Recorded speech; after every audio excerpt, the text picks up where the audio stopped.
recently approved National Strategic Action Plan to eliminate gender-based violence in Jamaica, provide a blueprint to mainstream gender throughout Jamaica, and for consultations of this nature.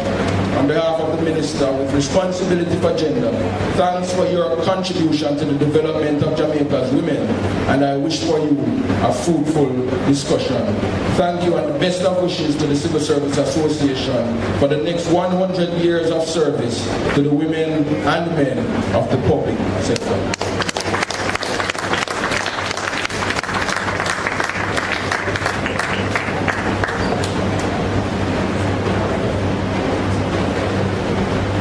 So much, PS4. Good evening, ladies and gentlemen. Good evening.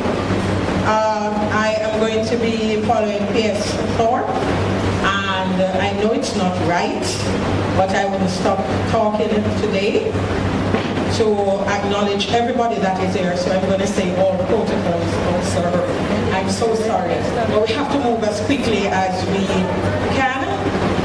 Seeing that it's a work day and persons are coming from work and they're a bit tired. At this time, I would like to introduce our moderator.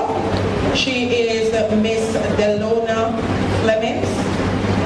She is the head of the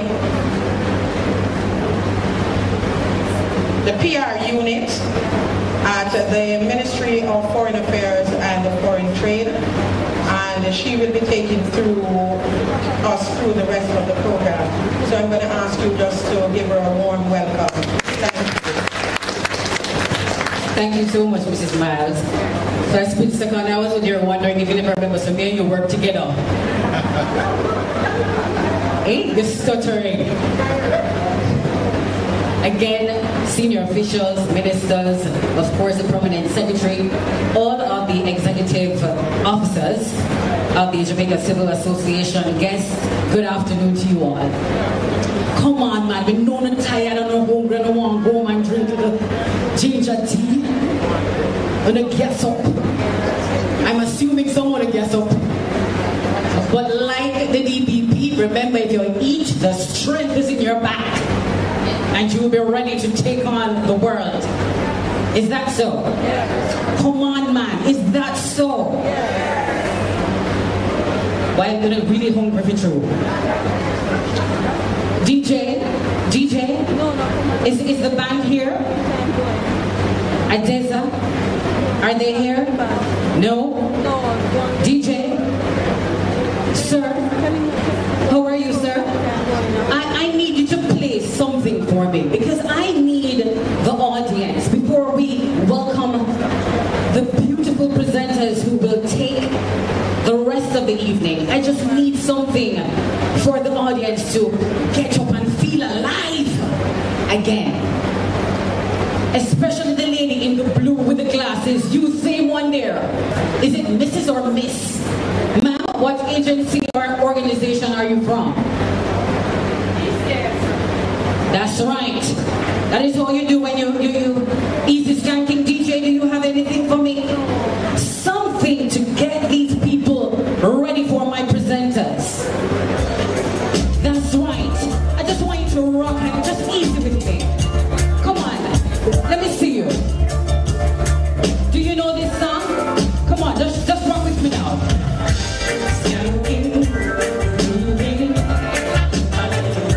Hold on, DJ. Man, why you don't behave yourself? Okay.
the head table right here, and then I want to introduce you one by one for you to do your wonderful presentation. Now, ladies and gentlemen, all of our beautiful ladies,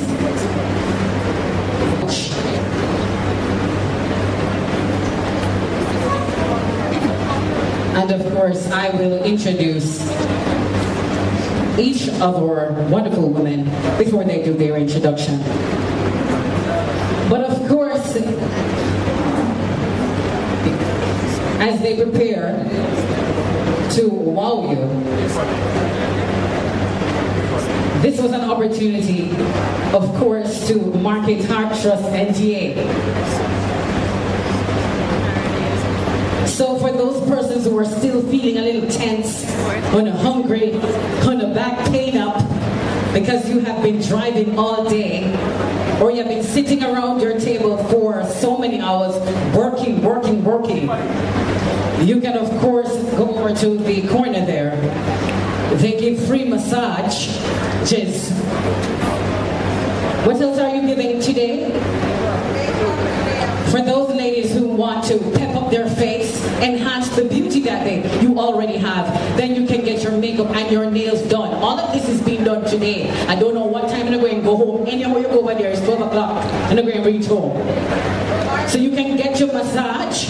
And for our men, of course, as you celebrate International Day, Men's Day, you can get your free barbering. Free. You don't have to pay a 2 pence. Nothing at all. So of course, Heart Trust NTA will be offering all of those services. But I can't believe all of this happening right now during the whole excitement. But guess what? The Jamaica Civil Service is stepping up the plate. So come Empress. I said that you and I have the same kind of hair. So come here, very quickly. You're from Heart Trust NTA? Okay, so, well, your face pretty though. So but that's optional for now. That's optional for now. Mr. Thorpe, I'm going to ask you to do your first massage over there. You, Mr. Thorpe. P.S. Thorpe. Not right now. I'm encouraging you especially to get your massage. So thank you. What's your name again? So you can ask for Shanika and the wonderful team. And if you want to just pep up and look nice for the rest of the evening, of course, Heart Trust NTA is going to do it for you. Now that was a public service announcement, and it's a free paid announcement. So of course, I'm going to get to the matter at hand. So ladies and gentlemen, we are at the section where we have our top women who will be presenting, of course, under the theme, Empowerment for Sustainable Development. Our first presenter is Mrs. Sandra Messiah. Mrs. Messiah is a Barbadian by birth, but we're going to welcome her as she's Jamaican by blood. That's right. Described as a Caribbean person, a Caribbean trade unionist and economist, she started a trade union career as an activist and executive member of the National Union of Black Public Workers in Barbados, and in acronym NUPW. She has worked in several capacities, such as Research and Marketing Officer, Caribbean Project Coordinator for the Commonwealth Trade Union Council, and as Sub-Regional Secretary for the Caribbean in 2002, where she joined the staff of Public Services International. As Sub-Regional Secretary, she serves PSI's 24 affiliates in 20 countries and the territories of the Caribbean. Mrs. Messiah has many training and interests in marketing, journalism, investment analysis, communications, and of course strategic planning.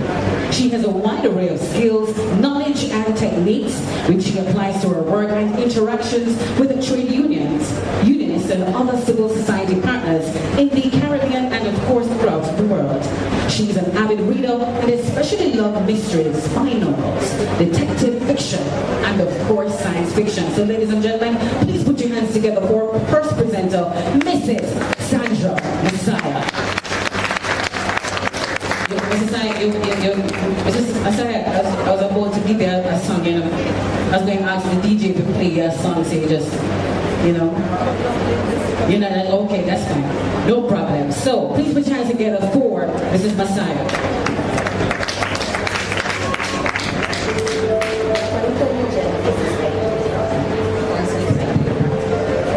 Just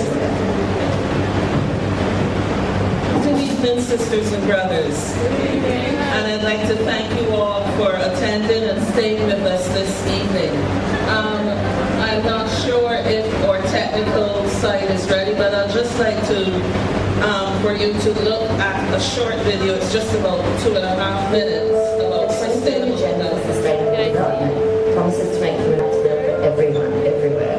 It has 17 goals and gender reporting cuts across all of them. At a time when we're facing conflict, extremism and environmental degradation, the SDGs focus on sustainability, equality, peace and progress. The SDGs challenge deepening inequalities around the world by committing to leave no one behind. The 2030 agenda is very clear. There can be no sustainable development without gender equality.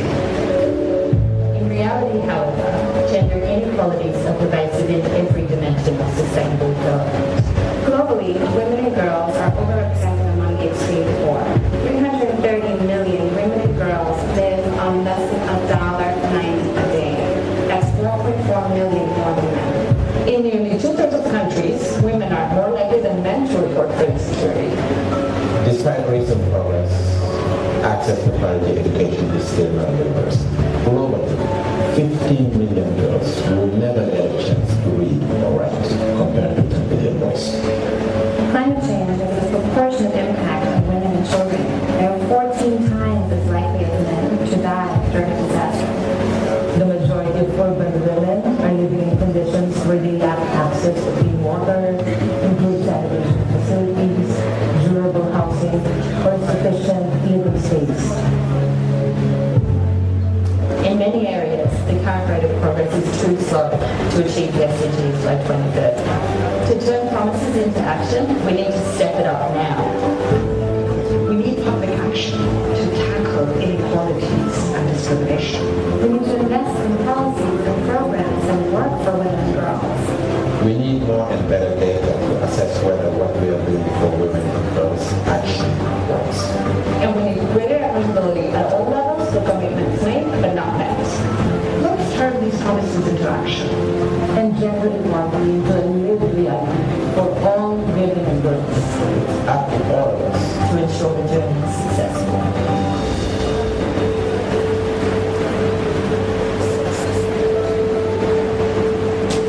So sisters and brothers, that video gave you a glimpse of what this thing called the SDGs is all about. And it's not just something for the higher-ups in our society and government and our various institutions. It's something that each and every one of us, and when I say us, I'm not only talking about you who are sitting in the room, but I'd like to also be able, and I hope through the JIS and through the JCS's reach, that some of what I'm going to be saying this evening is also spread to the women and the men who support them who are not here this evening. Because we've been lauding ourselves. Yes, we've come a long way, baby. You've been, in fact, within the JCSA, you're the same age, just about 5 weeks, as the ILO, which will also be celebrating its 100th anniversary next year. But I'd like to correct something that a number of people have been saying. The JCSA has not been only working for public servants. It has been working for each and every person in Jamaica. And that has to be recognized. That's what we do in trade union movement. That's what we do as public services trade unions. So if I could just give maybe a 1.5 minute little background. Public Services International is an international trade union organization. We're based currently on the Franco-Swiss border in a town called Ferney-Voltaire in France. It's just like 5 minutes outside of Geneva. Our members are the women and men who deliver the valuable public services that many of us take for granted. We do take them for granted until they're taken away from us. That's why we fight as trade unions to maintain public services in public hands. We have about 20 million members. 60 60%, yes, 60% of them are women. 8 million of those women work in the health and social services sector. And we're talking about over 160 countries across the world. I'm responsible for the Caribbean, and we have 2 affiliates in Jamaica, the JCSA and JALO. And if I do say so myself, 2 of the best affiliates ever. You do the business, you represent, and clearly that means you can do oh so much more. I'd like to ask my tech people to, yes, you're starting again, thank you. Then we talk about sustainable development and the SDGs, and the various things will flash up on screen. But you know, as women, as the first, when we go to the first piece of information that I've got there, apart from the title, it tells you that in spite of all the advancements we've made as women, and particularly as women trade unionists, I'm going to talk about, no matter what we do, they can still talk about what clothes we got on, the makeup. But she can't talk no better. No matter what we do, there are still those ingrained things in our society that we are under great scrutiny as women, no matter the position. And I'm sure those of you who are in senior positions, you, even within those senior positions, find yourselves having to deal with those bits and pieces, well, sometimes not bits and pieces, but sometimes big areas of discrimination. Some of them are subtle, some of them not so subtle. The comments that are made in an audience when someone is singing a particular song, the comments that as a woman passes. And we have to recognize that those bits and pieces and large areas of discrimination, we still have a lot of work to do in order to get those out of our various societies. I am a feminist. All that means is that I believe in the equality of women and men. Nothing more, nothing less. That's what being a feminist means. I'd like to suggest that you look at, there's a video I'd like you to look at, and if you will proceed with the slides. There's a video I'd like you to look at, perhaps on the 3rd slide. Next one. I again watched his video. It's a TED Talk, and I'll encourage you to take the title of the video down, and as you're at home, have a look and a listen to that video. It's very enlightening. And I'm going to refer to something that he said in the video. Quite frankly, many of us in the room, if not all of us, are quite privileged. You may not think so, but consider all the other women in society who are not able to be here for whatever reason. The video is not going to play, I just put it as a reference, and particularly the quote. Because dealing with gender equality and promoting feminism, it's not just for women, and I think the previous speaker made reference to that when he spoke about the issues of paternity leave and also parental leave. When we achieve gender equality, really achieve gender equality, it's not only going to help women and girls, it's also going to help men and boys. The Sustainable Development Goals, the 17 goals, the 169 targets, and the 232 indicators. Next one. Jamaica this year presented a voluntary report to the high-level political forum. There was lots of pomp and ceremony, and it was almost a tourist production. I wasn't there, but my colleagues were there. And I wanted to raise that fact to emphasize the important role that trade unions play in these discussions. In the lead up to the SDGs, the trade union movement globally very much played a major role. In fact, trade unions and workers constitute one of the 9 major groups within the UN system. Public Services International was present at all the discussions that led to the adoption of these 17 goals. And in July of this year, when the government of Jamaica presented its voluntary report, there was the presence of trade unions, including Public Services International. But what we find distressing is that when it comes to presenting a country's positions, actions, progress, it becomes like a PR event.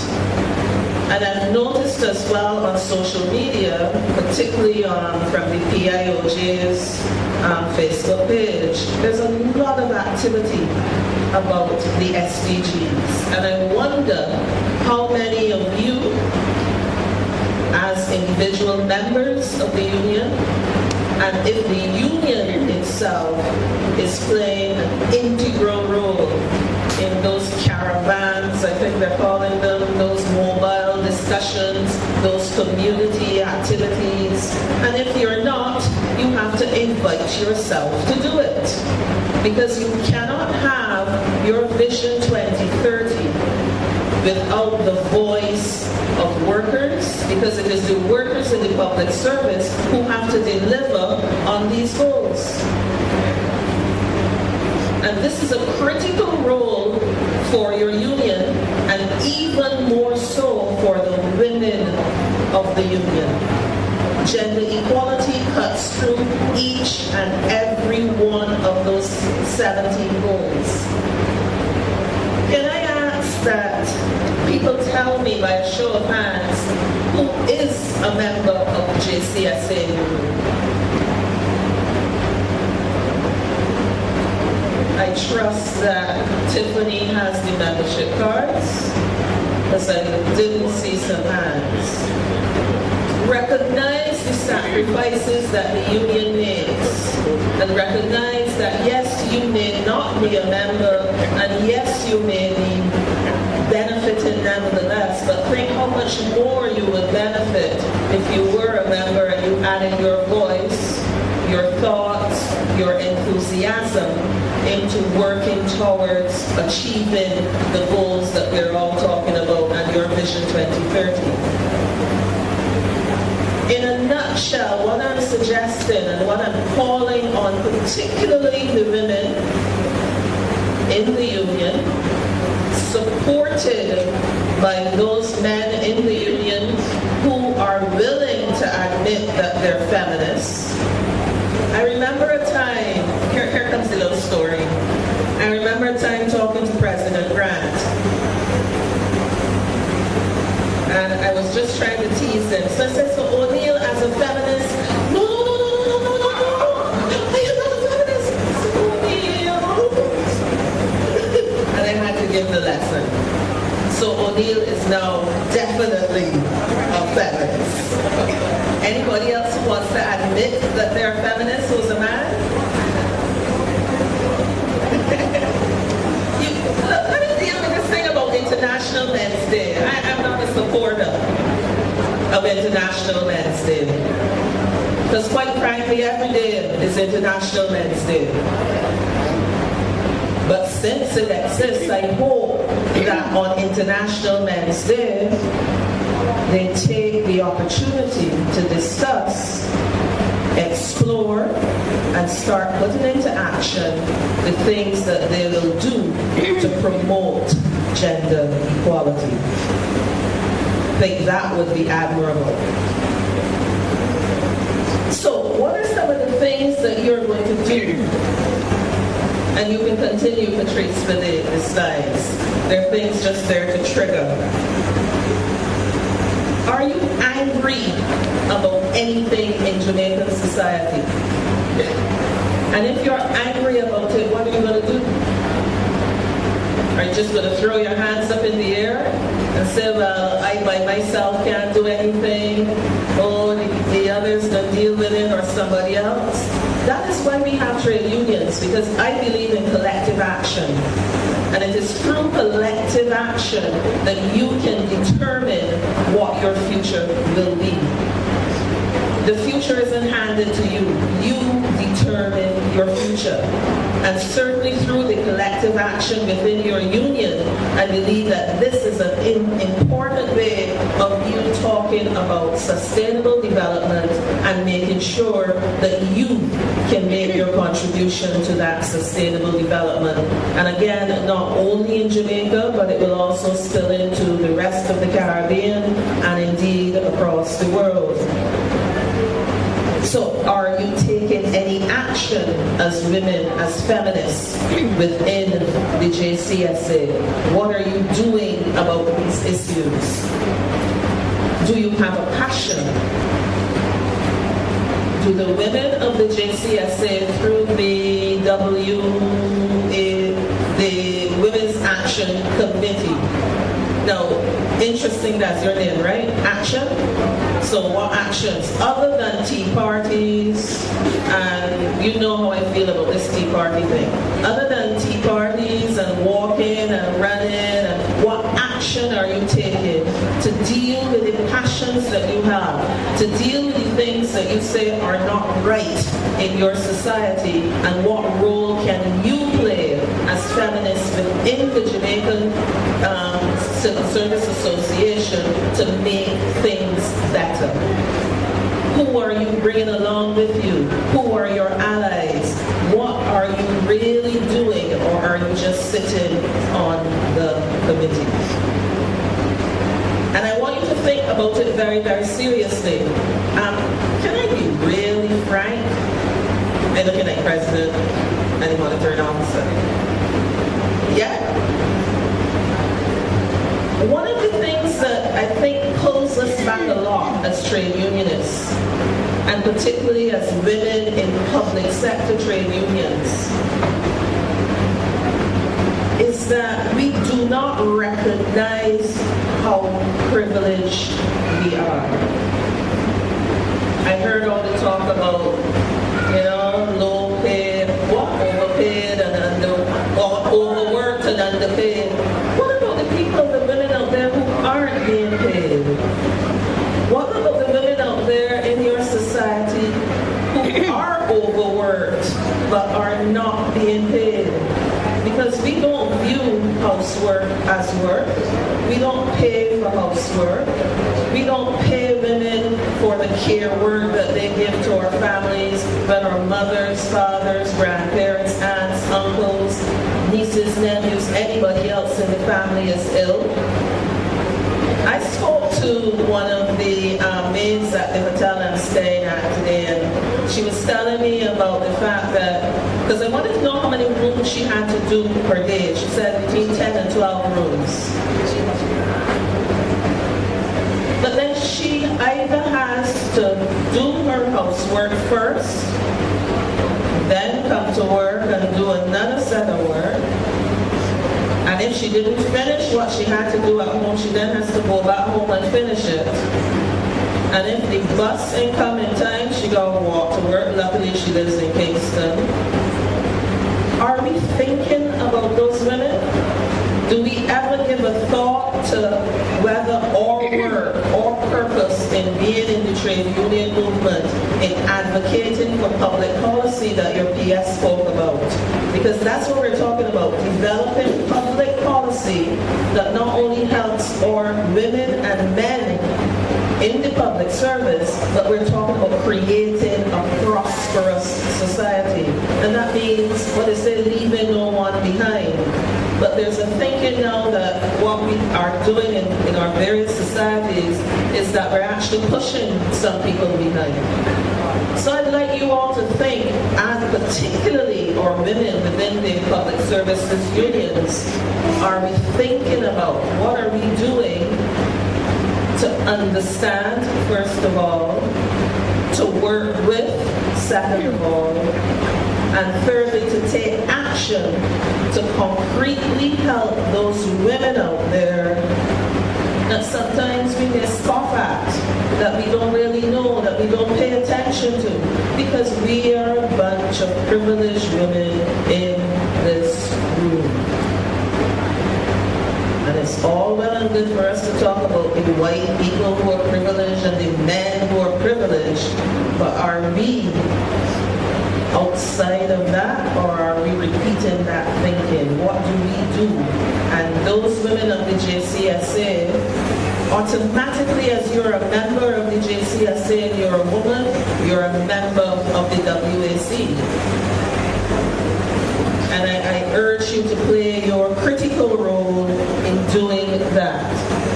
Could I ask you to go to the last 4 slides?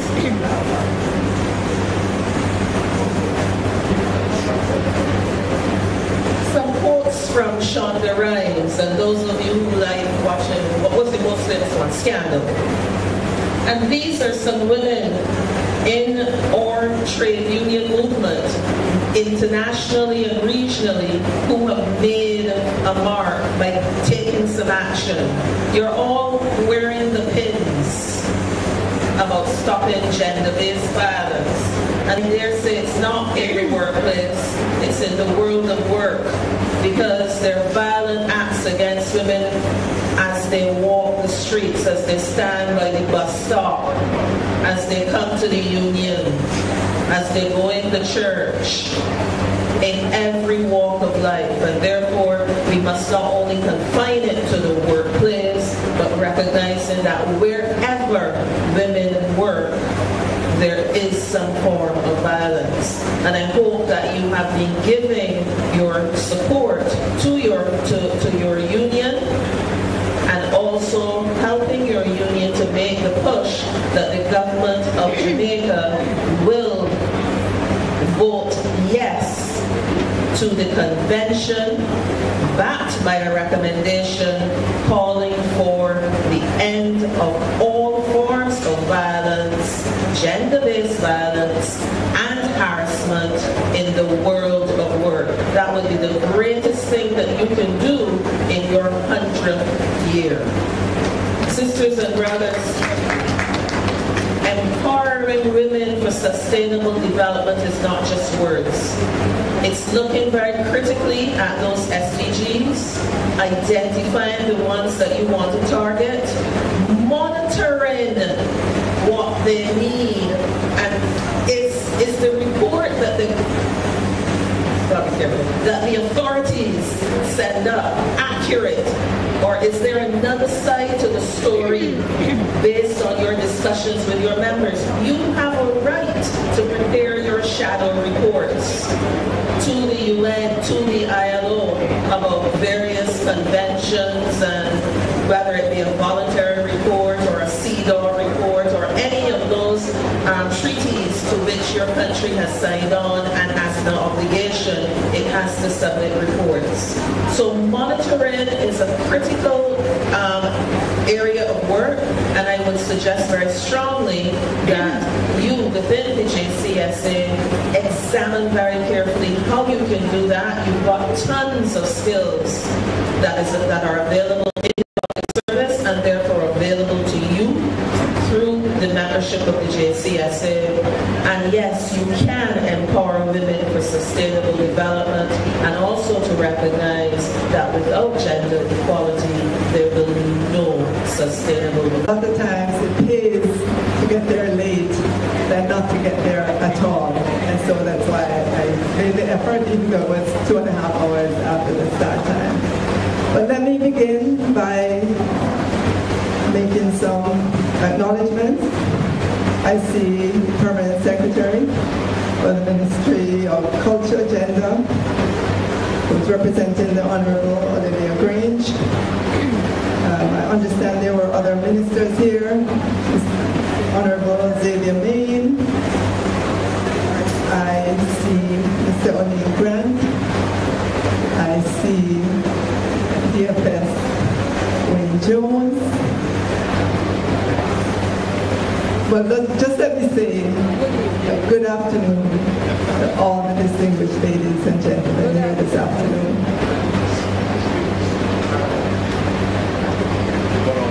All of us are here to continue the celebration for the Civil Service Week.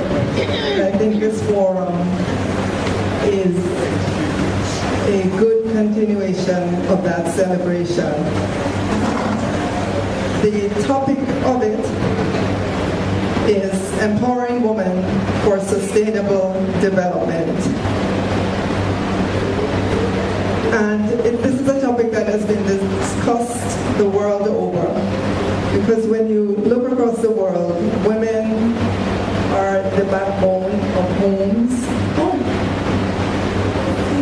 Oh, I am so sorry. Let me acknowledge Ms. Arlene McBean, Chairman, Jamaica Police Federation. Thank you. Women are the backbone of homes. They're the backbone of many small businesses. And I dare say they're the backbone of government. Across ministries, departments, and agencies, I don't think we could imagine a government without women. Women as teachers, women as nurses, women as police officers, as soldiers, permanent secretaries. I really don't think we could imagine a government without women. And just looking at the audience here today, look how many women we have. We have been carrying the government for a long time. Can we do things more efficiently? Yes. Is there a need for greater technology in government? Yes. But while we're waiting for those things, while we're planning for it, we wake up every day to come to our jobs and to do the best that we can with the tools that we're given. In empowering women, I would say education is the base of that empowerment. And I know women in government are probably more highly educated than in lots of other sectors.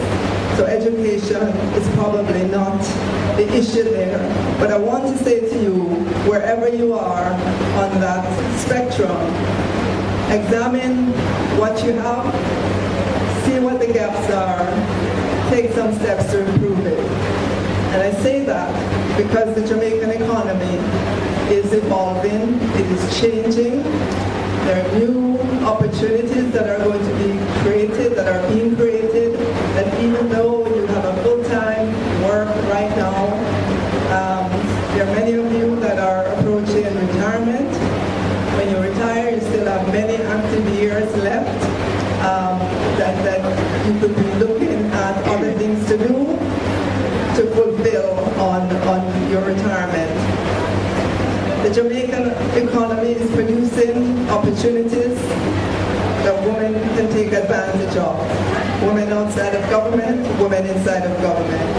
And I think of the opportunity we've been hearing about recently in the Airbnb market. I know that that's a rental opportunity that is still not well understood, but when you look at the figures, it's an area that has been growing. And there are a lot of visitors who come to Jamaica. They want a real Jamaican experience. They are looking for homes that they can spend a night, spend a week. And I can tell you, in communities in my constituency, I have seen the growth of Airbnb in those communities, and it's been very beneficial for the persons who have logged on to that opportunity. And because we're talking about empowerment this afternoon, I'm bringing this opportunity to the fore. Other areas, as we look at the road development across Jamaica, I know right now we're going through the teething pains. It's costing us a lot in terms of the time we spend to get get to work and to go back home. But over the next several months, as the work is completed, we'll begin to see the benefit of it. Road construction creates connectivity, and it opens up areas for new businesses, new opportunities that we might not have thought of. So that's an area, another area that's coming down the road. And I want to mention as well to our women, the stock market. It's probably not something that we think about, but I would implore all of us here, if we don't have enough information about what's happening in the stock market, to enlighten ourselves. There are many courses, there are advisors that we could bring in-house into your community meetings, into your church meetings, to update you, to give you more information about the stock market and how you can utilize that to your benefit.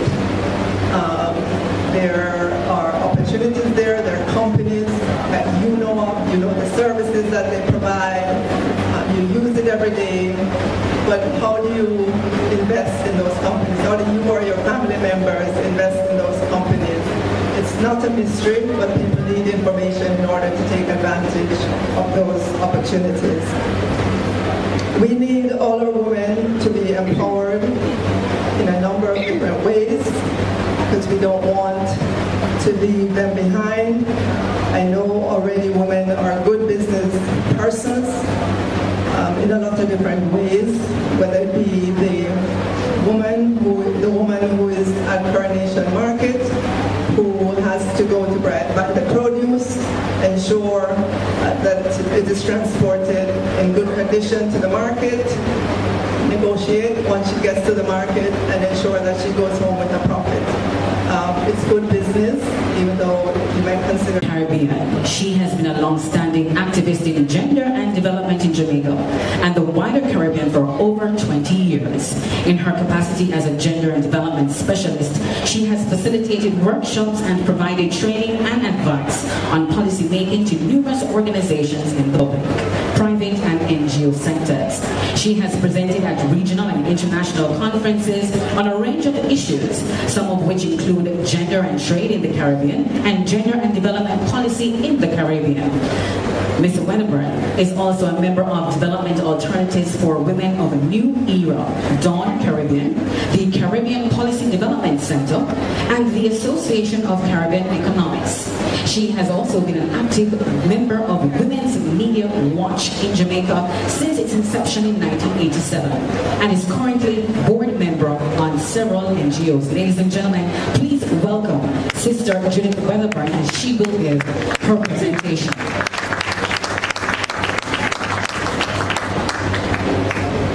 Thank you so much, Madam MC. Well, can I just tell you, I cannot sit down because I need to engage. I need to engage an audience. I'm a teacher at heart, and that's how I used to work. But I would like to thank JCSA for inviting me to be here today and to congratulate the organizing team. I kind of know a little bit about organizing events, so I know the amount of work, and that you must have had a team. So congrats to the head of the team and the various moving parts that made this happen. I congratulate the association for choosing this theme. Choosing this theme now in the world, in Jamaica, when we reflect on the situation facing women and girls at this time. I agree we've made lots of progress. There's no saying that. But what's happening now tells us there is so much more that we need to do. So I have some slides, clearly because of time. I am not going to use all of them. And my approach is going to be a little different. I have certainly learned over time that when you raise issues like women's empowerment and gender in a society like ours, you have to work hard to have a broad back. And you have to use data and research and analysis to make your case. Because what we are saying that we need to do when we empower women is we're seeking a shift in the status quo. as human beings, women and men in positions of power don't easily give up positions of power. Right?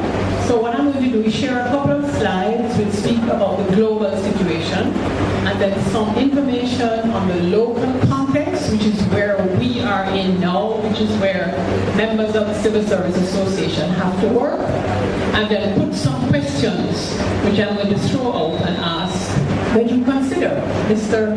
Wright.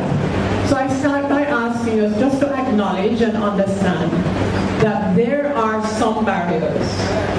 The research is very clear to the empowerment of girls, children, and women, and their ability and capacity to exercise what we call their full citizenship rights. These barriers exist in many areas, which I have listed there. We won't go into them in any detail, so the next slide, please. Right, so I'm sharing some, what I think are some very insightful pictures, and then I'm inviting you to consider them in respect of the theme we are discussing, which is the empowerment of women and by extension girls. So, why is child marriage an issue? We don't have it here as an integral part of our culture. What are the implications for the empowerment of girls? What happens to them? Are any of their rights denied? For you to consider. Next slide.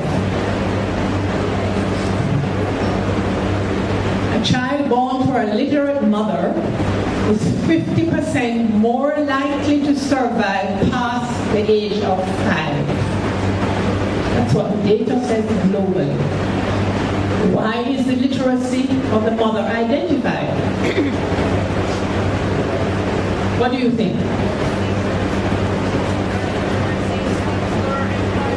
Because in many of our communities and families, the mother is a single parent.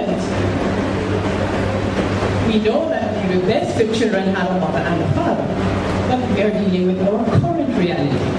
So the mother's literacy level is crucial to the future of all her children, girls and boys. Next slide. So a couple of weeks ago, we celebrated something called the International Day of the girl child. And what it says globally is that 1 in 5 girls in developing countries like Jamaica who enroll in primary school never finish. Now our data, as I will show later, is a little different because our position is that many of our young men are not finishing. So while this global data is what it is, we then have to turn our attention to what our local situation is. But however, we know that girls who stay in school for 5 or 7 years more marry 4 years later, and they have fewer children. What does that say about those children's own future?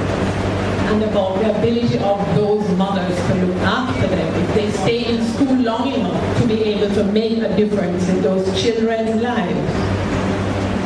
When 10% more girls go to school, a country's GDP increases by an average of 3%.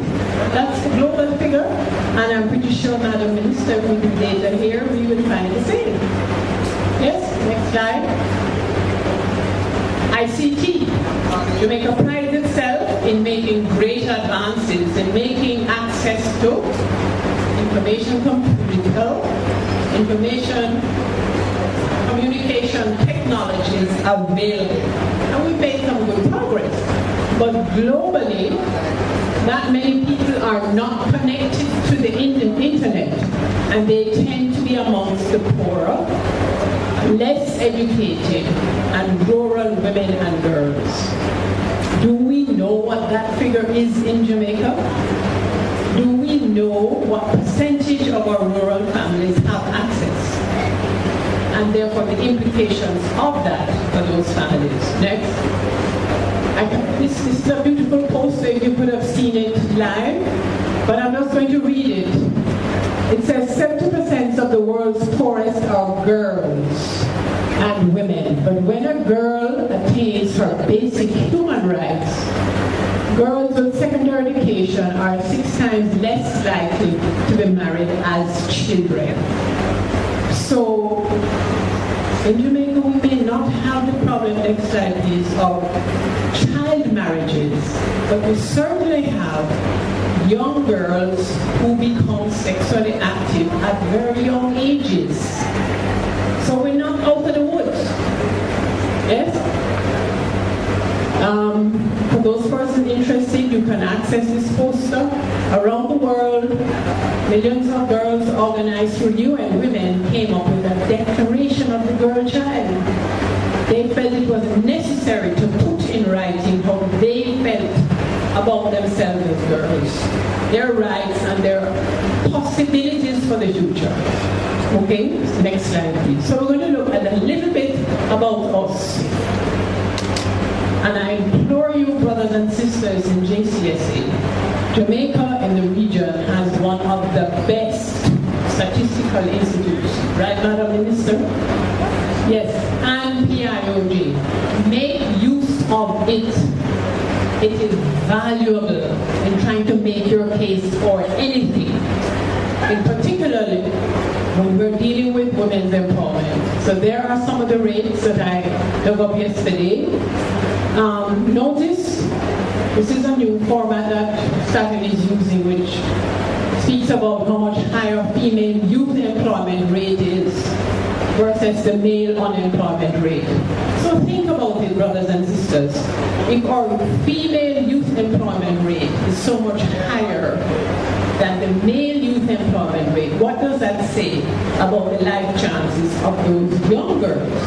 What does that say about the need for their mothers to be better educated, help them to develop as students, etc.?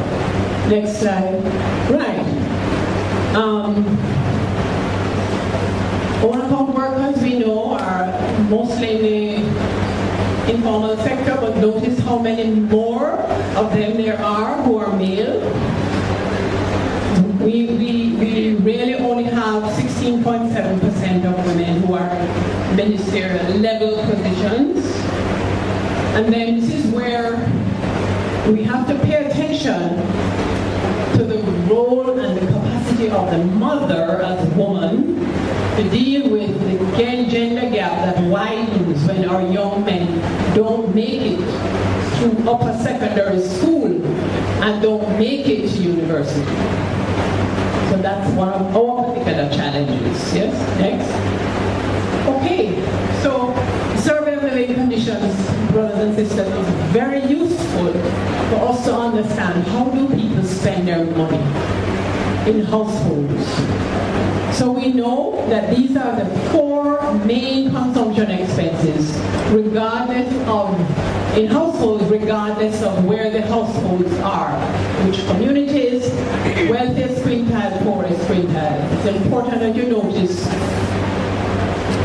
this is the most vital one, right? Yes? Qualified? Housing, water, electricity? Yes. So we know what happens to those prices of services when the dollar devalues, etc., etc. Next. Important now. This is something we need to understand. That our male-headed households spend more than female-headed households. Does anybody want to hazard a guess as to why?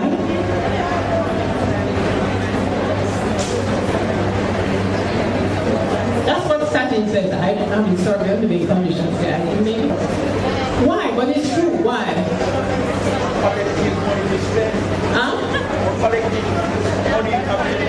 What about the different occupations in which women work versus men? That's the gender division of labor. That's just how it is. Yes? And invariably they work in occupations that have higher income levels. Good for them. Good for them. We're not grudging them that. Yes? No, go back a little. One more. Go back one, please. Good. And note now, something we have to think about. Male-headed households spend more on all categories. Those are the 4 things, except healthcare and education. Which, no man, you're going too fast. Which were on average less than the expenditure of female-headed households. So what does that tell you about the gender expectations of women and men?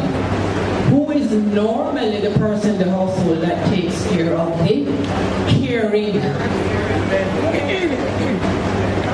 In most of our households, right? So if you are the person, I'm the person responsible for the caring, then invariably I'm going to spend more in making sure that that caring is in place. Yes? Can we have another workshop on that? Yes, I'm sure a lot of people would like to explore that as well, right? Okay, so now, notice that in the poorest 20% of our, fifth of our households, they spend a smaller proportion of their expenses on food. They spend a smaller percentage of expenses is on food than amongst the wealthier households. What does that say about the health outcomes, the nutritional levels of these households? How much better it might not be if the women who are headed up those households earn higher incomes so that the percentage they spend for food, without which they cannot do, was smaller because they have more income. So you see, this is not an attack on men. This is just what the data is telling us. And go next slide, please. Do we know that households headed by women are larger generally than households headed by single men or even men with partners? Why is that? So who do the women end up being taking care of? Their parents, the elderly, and if the woman gives time, she allocates it to the disabled member of the family or somebody who is sickly. So on average, those households headed by women have a larger number of persons. These are the kinds of things you need to think about. Okay, when somebody challenges me or yourselves, say, why do we need to empower women? What does it mean if a woman who heads a household is empowered? Does it mean that she's only able to earn more money? Does it mean that now that she's earning more money, she has little extras that she can make sure that the girl child or the boy child that need extra lessons can get the extra lessons? Yes, so I'm encouraging you to just think about what women's empowerment means and what is involved. When women, in particular those who are heading their households, which is nearly 50% of our households, when they are empowered, the entire household benefits. It's not a business of taking down the men who may or may not be there. It's not a business of beating up on the men. It is saying, look, when a woman is empowered, the whole family benefits. And this is not just, it's not just me saying it, this is what the data says very clearly around the world. So, I ask, what is the impact on the entire family? On the education and health outcomes for children, girls and boys. So we must be concerned about the health outcomes. We must be concerned about the education outcomes. And of course, the rest of the family who may include the elderly. And I ask you to consider that if we don't deal with this, ensure that the education and health outcomes for the girls and the boys related to the mothers or the woman's capacity to be empowered, we have an intergenerational poverty problem. intergenerational poverty problem. And so when we speak about gender equality or women's empowerment, we're not thinking about now. We're thinking about the next generation and the next generation to make sure that that poverty doesn't cross generations. Next. Oh, you're still searching for the signal? Well, you see now, you can't lock off the paper, you know. Right, so finally, oh dear, you need to bring it back up. You're using Wi-Fi, right? You're using Wi-Fi, right? If you didn't have the yellow plug, that you just plug in, that wouldn't happen. Okay, Sandra introduced us to Sustainable Development Goals. And I was just going to put on the screen all 17 goals, which I think she did. And then what I'm hoping you can bring back up is for us to look at some of the specific goals, which to me are not global sustainable goals, they're national sustainable development goals.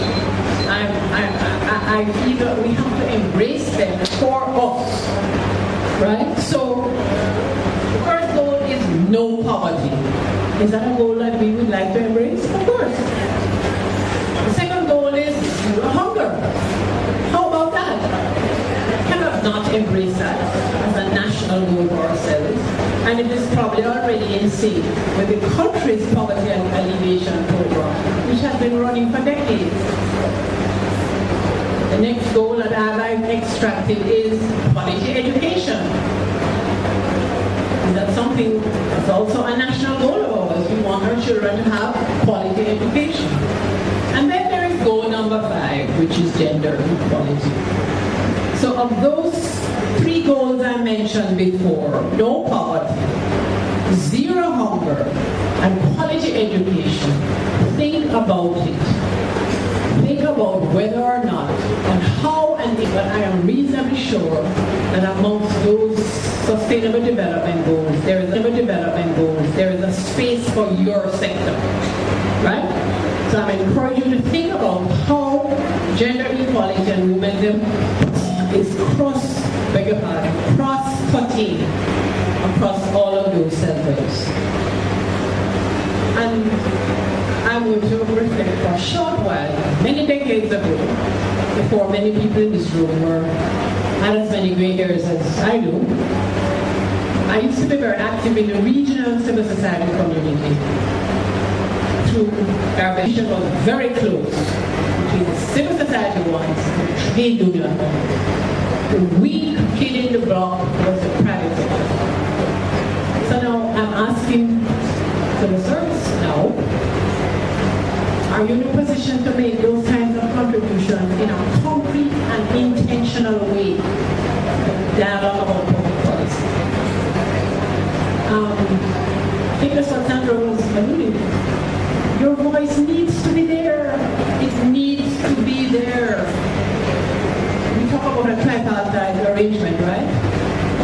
So I certainly would like to see that happening again, so that trade unions and civil service will have a large role to play because of the size of your membership, because of the fact that you have so many women, and therefore women's empowerment must be of relevance and importance to you. And because you're concerned about the next generation of civil servants, take to heart the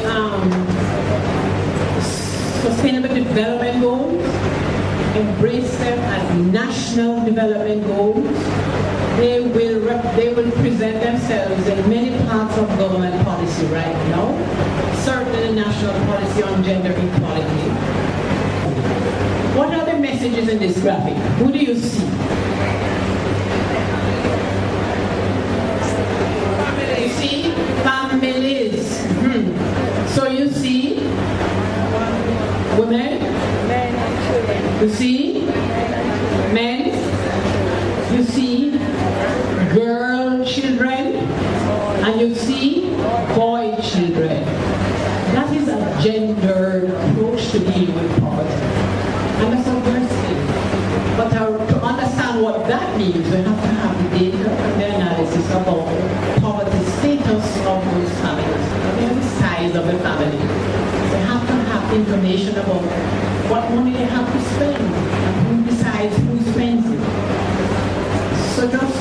Tiffany is a very simple graphic that sends many messages about the importance of gender equality that we would want to apply across all members in this family. Yes? And we have families like this in Jamaica, so it is relevant. The role of women's empowerment in this. So I'm done, ladies and gentlemen. I hope I have at least stimulated you, challenged you, the trade unions, for the civil servants of JCSA to take up the challenge. Tiffany and Patrice know that I'm willing to work with the trade unions, and I've been doing so for years. And I long to hear your voice out there. It is so needed, but you have to win and come again. Because things are a little different now, so you have to present yourself different. And there are those of us outside of your movement, but are of the movement, so we understand why you need to exist and why you exist, so we will support you. But guess what? You have to do the work. And it is work. Okay? So thank you very much. And I wish you all the very best.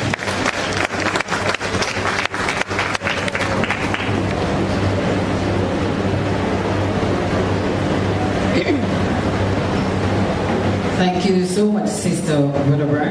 Right now, we are going to call on the Chief Executive Officer of the First Heritage Cooperative Credit Union, Ms. Roxanne Linton, and then following that, we have some entertainment to liven up the audience. So please welcome. Want to clap her now? Lord, yes, man, clap her. Thank you, Madam Moderator. Good evening, everyone. It's a lovely evening so far, don't you think? Yes. I want to go with having all the protocols having been established. I think prior to my coming, we would have recognized a number of persons, but I still want to acknowledge the Minister Faith Williams, and the President of the JCSA, who is also our first Vice President at the First Heritage Cooperative Credit Union, and of course all our members of the First Heritage Cooperative Credit Union who are here. I know it's a very fertile ground for membership for credit union. But it's a pleasure for me to be here in another installment of the 2018 JCSA week. It's definitely been very good so far. FAC has participated in all the events to date. We were at the exciting inaugural 5K. And I think it was a very good showing for our first 5K event. And also the church service yesterday was very lovely. So congratulations to the organizing committee on the stellar execution of the week's activities so far. It's a pleasure for me to be here today, sharing in the Women's Forum. I think our opportunity to share was largely from the private sector perspective. Personally, I'm very passionate about women's issues. I've served on different women's organizations and also mentor women and girls and help them navigate the difficult situations that many of them face in life. And while I think that we have really as a country progressed very far in terms of women's issues, I think there's still further progress that we can make. And so it's commendable for the JCSA to be having this women's forum to help us continue that dialogue on how we can move forward. When I was making preparations for this presentation, I had an epiphany. And that epiphany was really about, in my current role as CEO of FAC, I realized that I'm fueling my passion as it relates to working with women and girls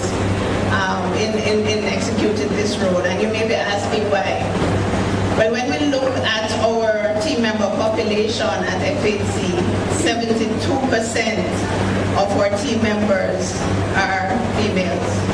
That's almost 3/4 of the population. And of that number, 64% are millennials. So each day I get the opportunity to coach and counsel and learn from and lead these women and also the men in our organization.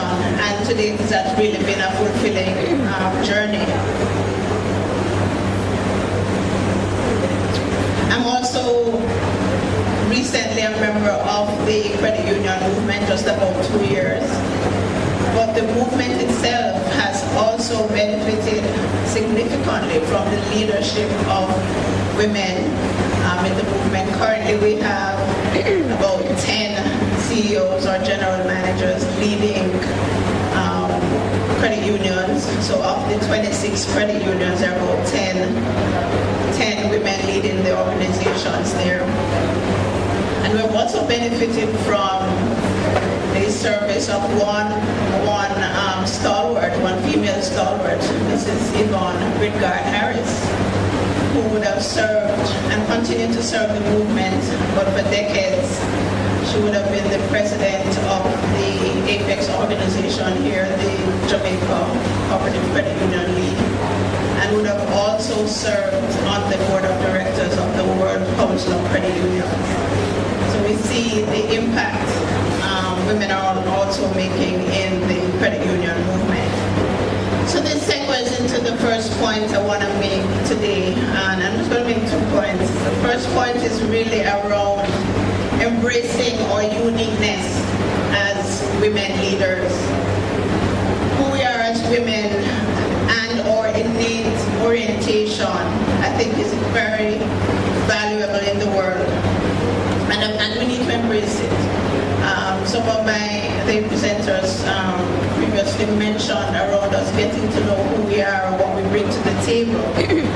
So being at the table, the feminine psyche and orientation, I think, are expressed through inclusiveness, the focus on relationship, strong results, love, collaboration. That's just to name a few of the qualities that women leaders bring to the table.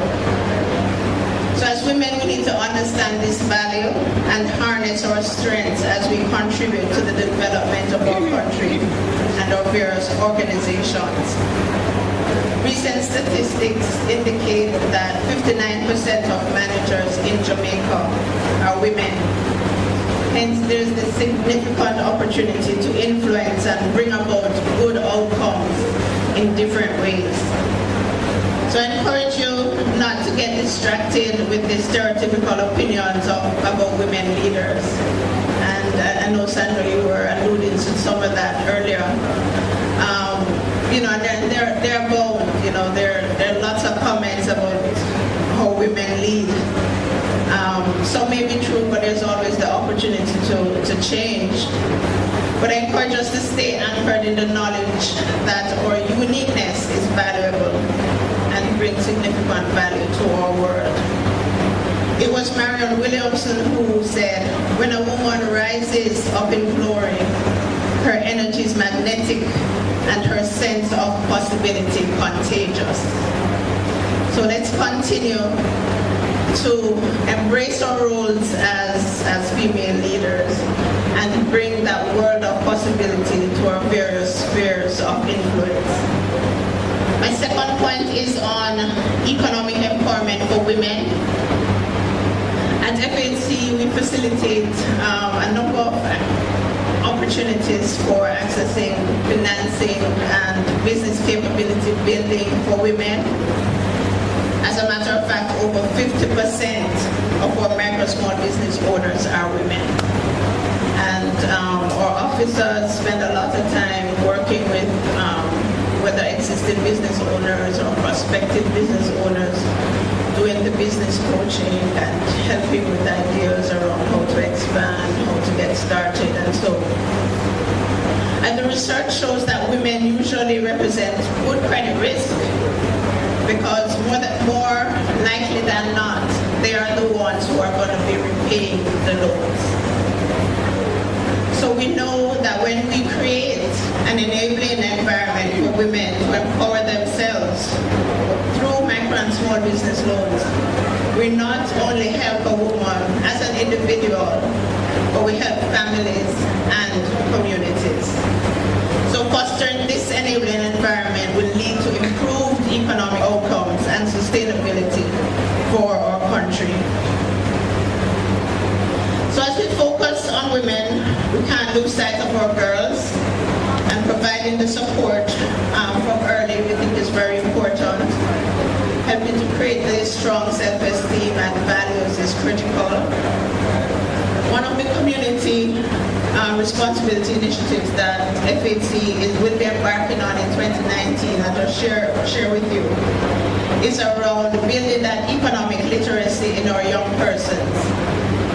So in the upcoming year, we'll be partnering with Junior Achievement Jamaica to reignite the junior credit union concept, in which select high schools will be coached on how to set up a mini credit union.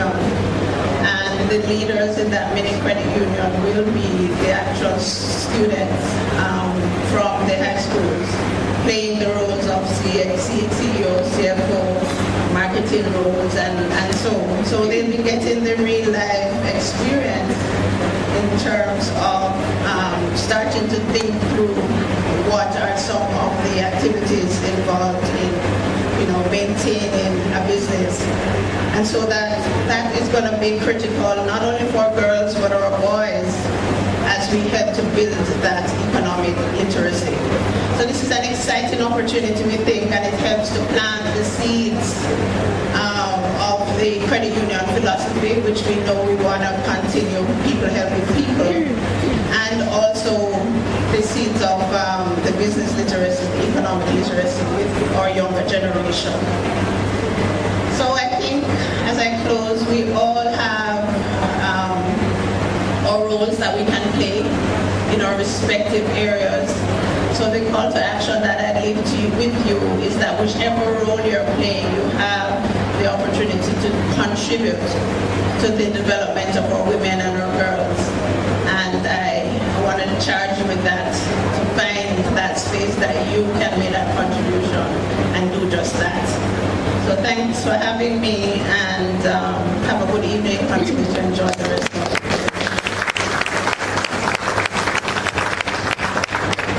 Thank you so much, Ms. Linda.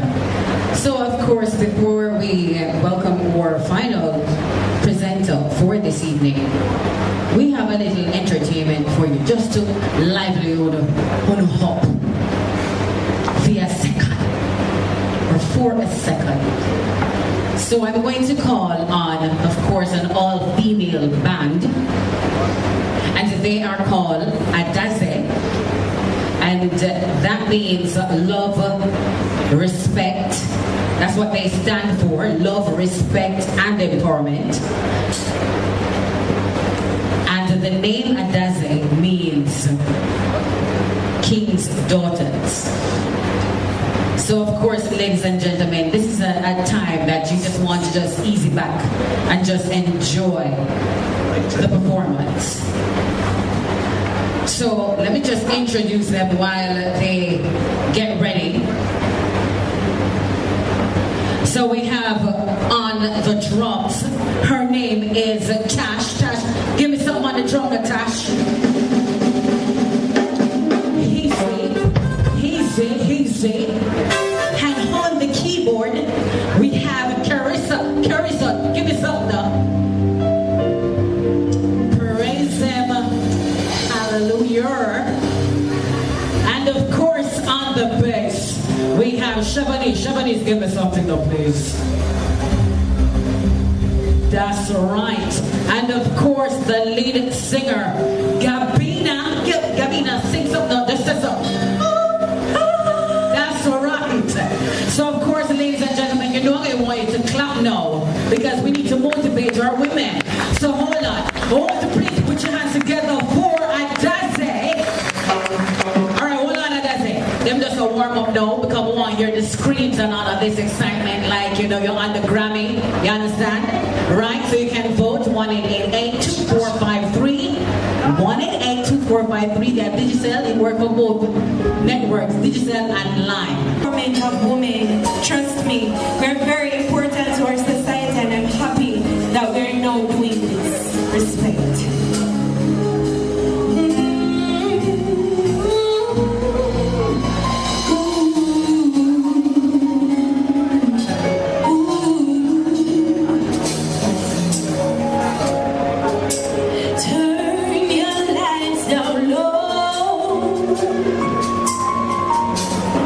And uphold your witness.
Give me some good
question, and this one is courtesy of First Heritage Cooperative Credit Union, a public service announcement, of which after this question, of course I'll be working there as their senior marketing person, right?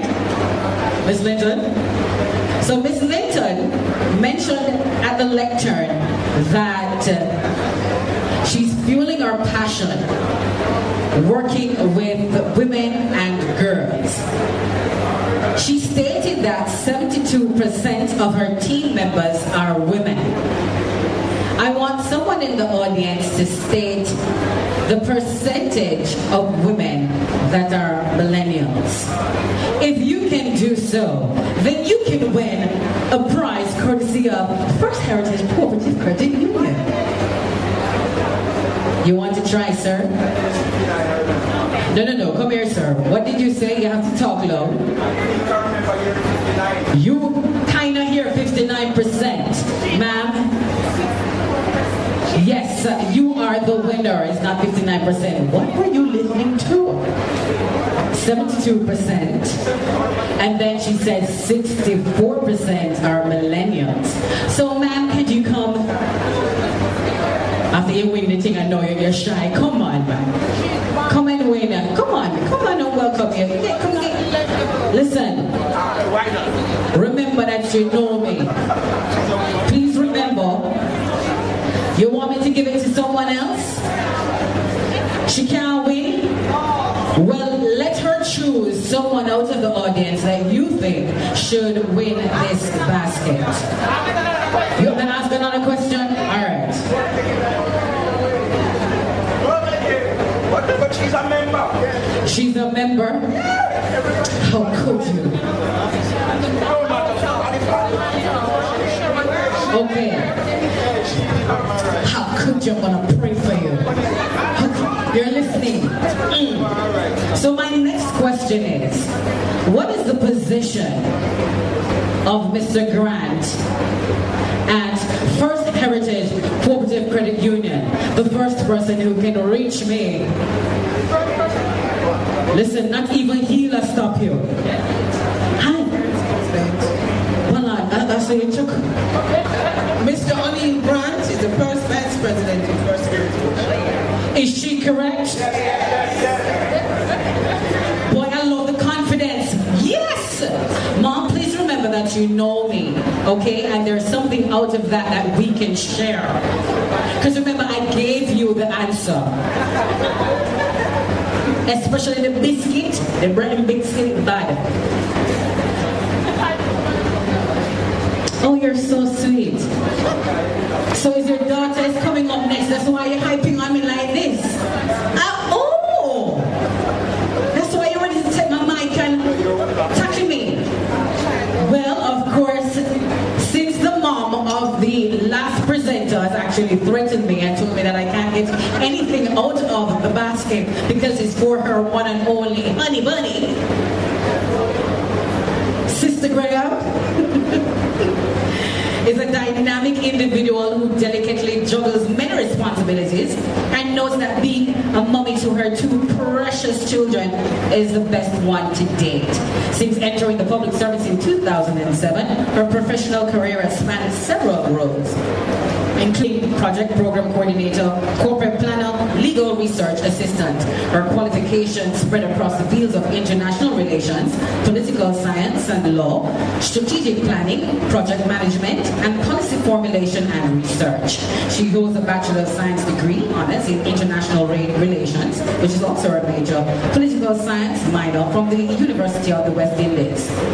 Mona, a Bachelor of Laws, honors from the University of Technology, Jamaica, diploma in project management from the Management Institute of National Development, and other professional certificates. Ladies and gentlemen, in August 22, Sister Graham was selected as the Young Jamaican Legal Scholar with the Center for International Sustainable Development Law, Organization of American States, the OAS, to work on legal preparedness for sustainable biofuels and the Americas Project, which ran until August 2015. Would you please put your hands together for our final presenter, Shanique Greer.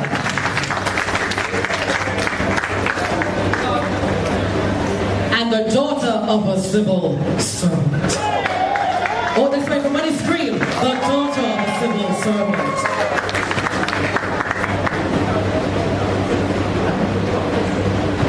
Good evening, everyone. It's so befitting that I came right after a dad went. because we're millennials and we're ruling the world. Good evening, Mr. President O'Neill Grant.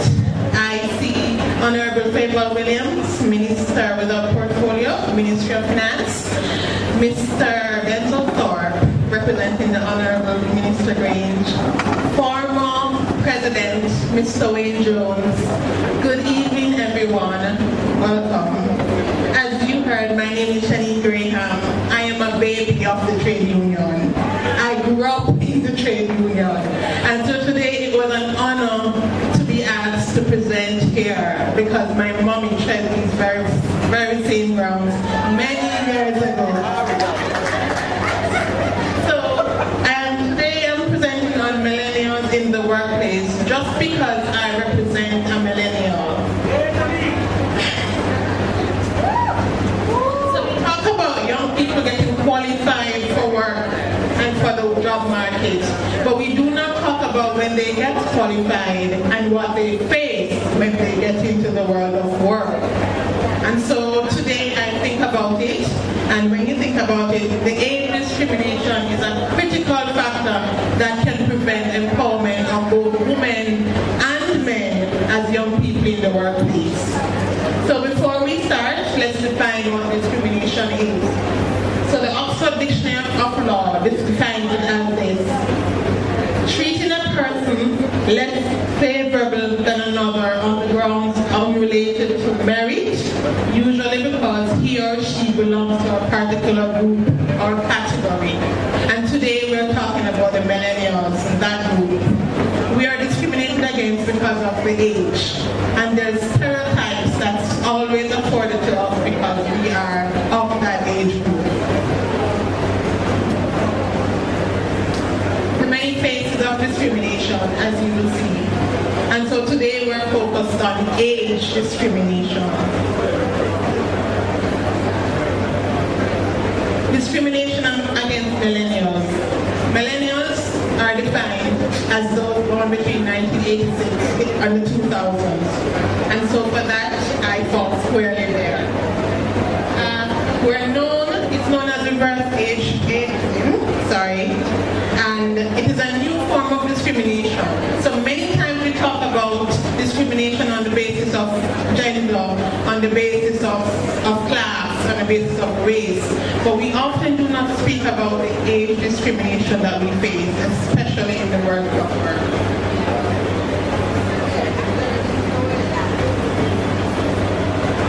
So sometimes when you think about age discrimination and how it manifests, you think about the stereotypes that are often afforded to us. For example, they tend to say that millennials are lazy. They tend to say we do not want to work, or we're entitled. And so some of those things prevent us from oftentimes moving forward, even when we have the qualification and we have proven ourselves over and over and over.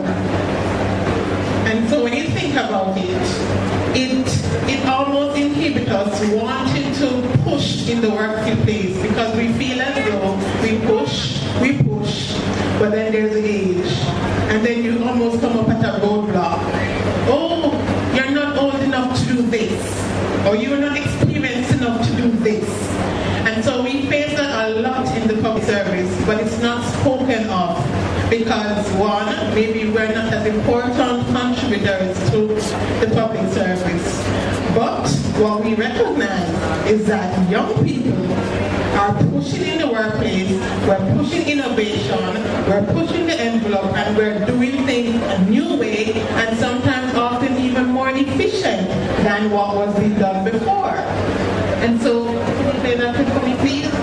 So this is just representing that sometimes the stereotypes that are accorded to us, it does not equate to getting the job done.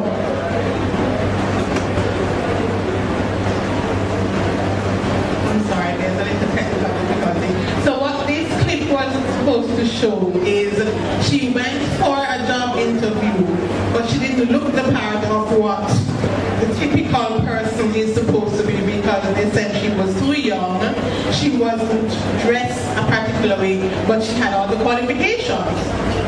And you recognize that sometimes you don't even get to pass the interview because they look at you and say, oh, no, even when you stack up well on paper, have all the qualifications. And so that's part of the age discrimination millennials face in the world of work. And if you think about empowering millennials and empowering young women and young men, we have to look beyond the age. We have to look at what it is they can do, how they can contribute to the society, how they contribute to the world of work, the innovation that they bring. And we're not so focused on that.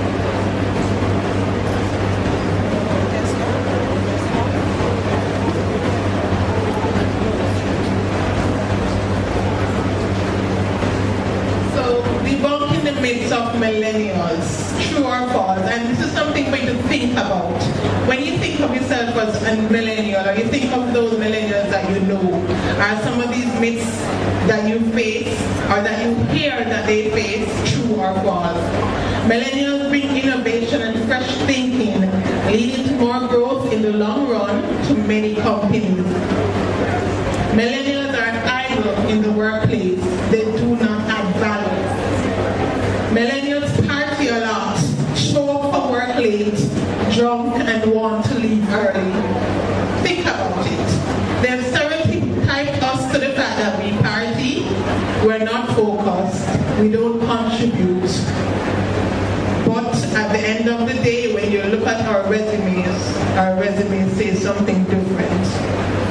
Millennials expect to be promoted, does not believe in working in the same position for more than 2 or 3 years, sometimes the reason for job hopping. And that's not necessarily because we're millennials. That's just because we believe that we need to be productive citizens and we need growth and development. And sometimes when you're in an organization for 3 years and not moving up, it inhibits your growth. And so that is even outside of the scope of millennials. But they say that that's how we behave and say that we are job hopping. So when you look at it, millennials are changing the workplace. We are positioning ourselves to be tomorrow's leaders. And what it is that we desire most is job satisfaction. We are not so caught up about the pay. While we recognize that pay is important, for us, job satisfaction is paramount. And so we're not going to be spending 5-6 years in an organization where we're not satisfied, even if we are getting a good salary, because we want to feel like we're contributing to a bigger outcome, a bigger picture, moving something for the society. We want, despite the stereotype, we want to continue the organization with the skills we have, to feel that we have an equal voice, not to be measured by different yardsticks in the workplace for the same job because of our age. We do not want to be putting the research and preparation for an assignment and get shelved for that promotion because of our age. We do not want to stand in the background. We want to do the work and get recognized for the work that we're doing. We want to be empowered and to empower. So I gather this won't say either, but this slide was taken from a very powerful movie. And the movie was with Taraji P. Henson. And the slide is really just showing how the manager refused to make a career move or to make a promotion, get a promotion without taking her staff. And so sometimes as managers, we have to look at not what's best for us, but what's best for your team. And even if your millennials make up a part of that team, you have to look at how the millennials are contributing to your team and to your success. Because oftentimes we do the research, we do the work, and the managers get the credit, and we stand in the background. And so it's very important in terms of empowering millennials to feel as though age is not a factor in determining their progress through the organization or any promotion that it is that they should be getting. So dealing with age in the workplace. Check the that the job description and the job adverts do not infer that age is a factor in the process. Ensure that decisions not to recruit or provide is based on age. Let it be based on other things in terms of merit. Provide adequate training for managers that will supervise staff that are younger than them. Evaluation of individuals should not be skewed based on age, perception, or stereotype. Encourage sensitization about discrimination, particularly in this case, young people in the workplace. How it is that we are treated, what voice we have in the workplace, and how is it that voice is translated to meaningful dialogue in terms of the organization. The role of trade unions to assist in this process. And in the case of the Jamaica Civil Service Association, I can say that I have been a member from the time of entering work because my mother. And because of that, I've seen the benefit that the trade union has. But we will always say the trade union needs to do more work to incorporate young people and the minds of young people. And so our expectation of trade union is to support our fight for equality and discrimination and non-discrimination. In an era where technology for millennials make it so easy to go to the internet and force a change, we want the unions to step up. Because going to the internet may not necessarily be the best way to get the change. Although it gives you a wider reach to agitate for that change, and sometimes the results are immediate. We want the trade unions to incorporate young people, incorporate technology, so that at the end of the day, young people feel included and we're not discriminated against by virtue of our age. We want you to allow young people to inject new ways into the trade union movement, re-engage the trade, re-energize the trade union movement, so that young people feel as though we are included. Although there are growing numbers of unionized millennials, we need more young people to benefit from strength in numbers. And so the Jamaica Civil Service in its 100th year, I challenge you to appeal more to these challenges, but sometimes are not getting the agitation they require from the union. And so they take to the technology, the internet. I thank you.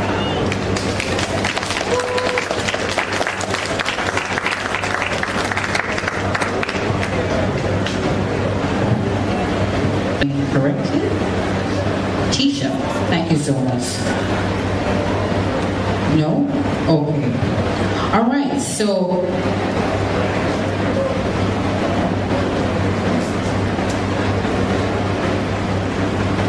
we will now move to the vote of thanks. So Mrs. Griffiths, are you...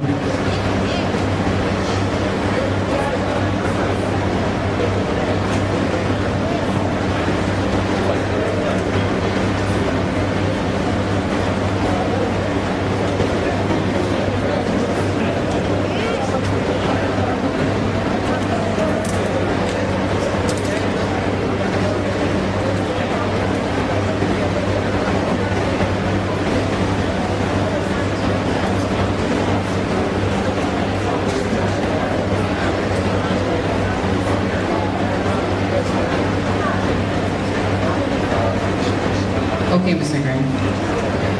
Good afternoon, everyone. And I want to say thank you for turning out to our forum, our series of forums. We had our men's forum, and coming out of the men's forum, we took a policy position on the issue of maternity leave. And that has sparked a serious conversation in the country, to the extent that on International Men's Day, we had a very good session talking about the issue of maternity leave, and we have involved that to start talking about parental leave. We want to take what we have gotten this afternoon from our sisters, to bottle it, and to come up with additional policy legacy positions into our 100 year. Things that the union is going to work on to say that coming out of our celebration of 100 years, we focused on these things, and we were able to accomplish these things. So we're going to work at the heart of the issue of paternity leave, parental leave, as we have always said that to you. issues coming out and challenges have been posed to us by Sister Sandra, Sister Wedderburn, and Sister Shanique are areas that we have been trying to work on, and we know that we have not been getting it quite right. Yes, we understand the issues as much as we can understand them now, but there is some deepening that we have to do in terms of the questions and challenges posed by Sister Sandra. Are we acting? Are we taking action? How do we manifest the action? Do we walk and not just talk at all? Sister Wedderburn, your exhortation about research has moved in a positive direction, because we are just about to sign we realize we don't have the capacity to do research in the union. So we have signed a research collaboration with the ULAW's Trade Union Education Institute to the University of West Indies that is going to assist us in doing pointed research on areas that are of interest to the union and to the wider labor force. And Sister Shanique, your challenge is one that we have considered strongly. We have amended our constitution to allow for the space of young workers on our executive. We want to do more, and so on the 29th of May next year, we will be hosting a forum that is dedicated to just young workers, where we will be exploring some of the issues raised by Sister Shanique and how it is that as us who are transitioning out of the leadership of the movement, how do we engage our young people to take on the mantle of leadership and to be the next tier of leaders in the trade union movement, particularly in JCC, as we move towards the next phase of another 100 years of activism on behalf of the workers. So I just want to share those few thoughts with you as intentions that we have in moving forward, coming out of these presentations and forums. And we promise those of you who have attended that we will report back to you and let you know how well we have done in what we have set out to do. Thank you. Thank you so much, Brother Grant. So before Sister Griffiths come to the lectern, I want to call on Sister Miles as we have a special presentation to execute at this time.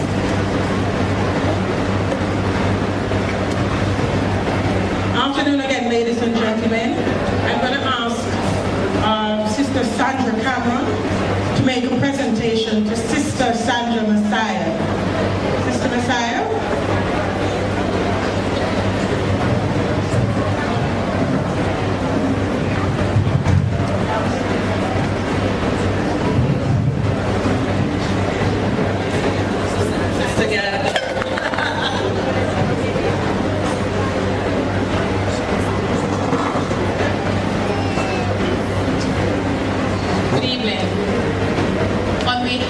Jamaica Civil Service Association, and under the theme Empowering Women for Sustainable Development. Ms. Sandra Messiah, it has been a great pleasure for you to be here this afternoon. Well done. Thank you for the empowering presentation that you have presented to us today. And we would like to give you this token of appreciation for your time and your effort of being here. It has also been a great pleasure for serving you this afternoon again, because we are Sandra to Sandra. Thank you so much.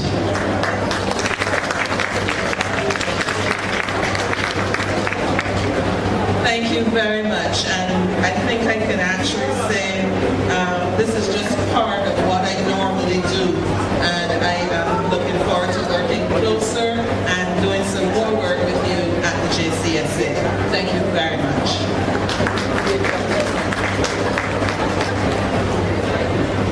Thank you, Sister Sandra. I'm going to ask Sister Angela Warren-Rodney to make a presentation to Sister Judith Wedderburn.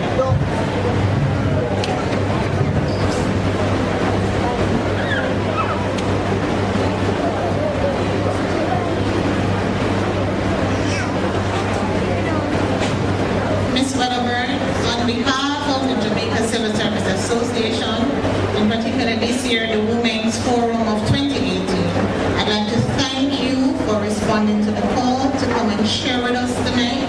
We really appreciate it.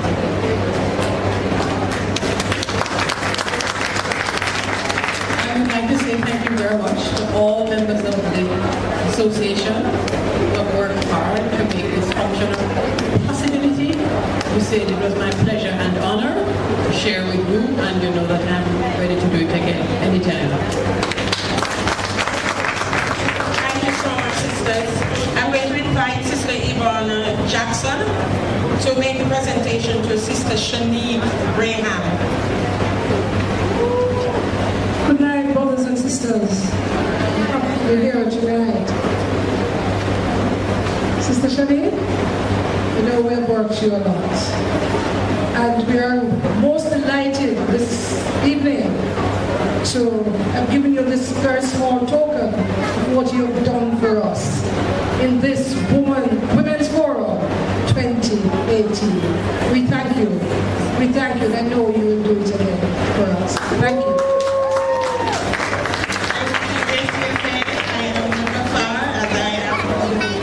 Growing up, and I'm surely coming from success. Thank you. Thank you, Sister Yvonne and Shanique. We're going to invite Sister Sonia Poole to actually make a presentation to Sister Linton.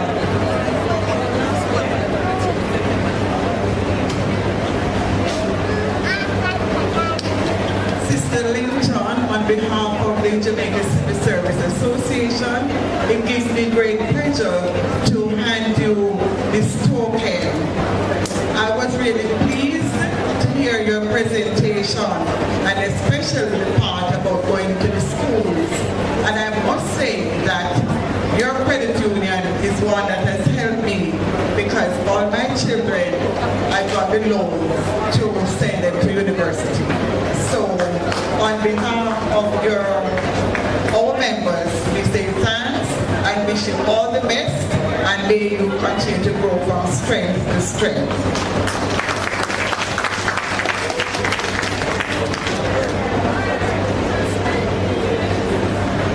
Thank you so much, Sister Cole and Sister Linton. We have a little giveaway, and we're going to ask a few questions, and the person who will answer will get a gift basket. Can you say which Caribbean country is Sister Messiah from? I see a hand way down the back there. All right, you may come this way. We're going to ask Sister Latoya to make the presentation to the winner. All right, next time I go over there.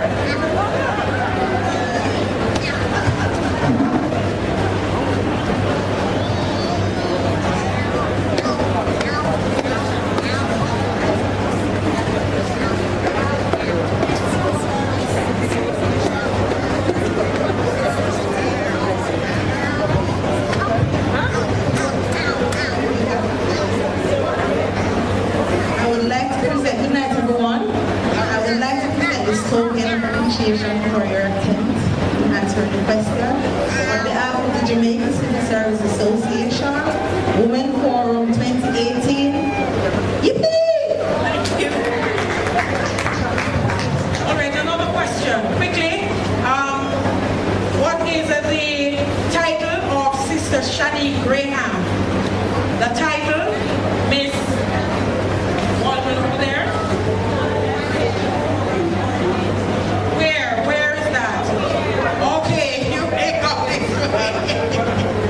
All right, Sister Bev is going to make the presentation to Miss Waldron.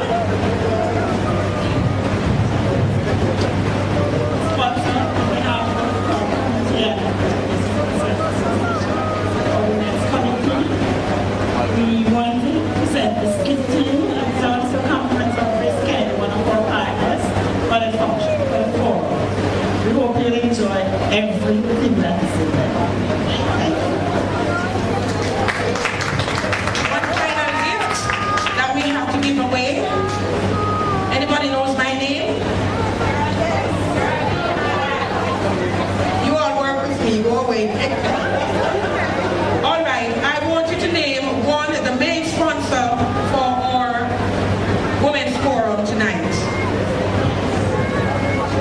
By me? First Heritage?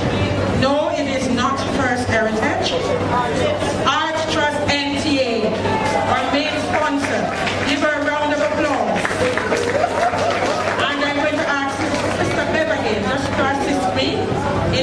this presentation card.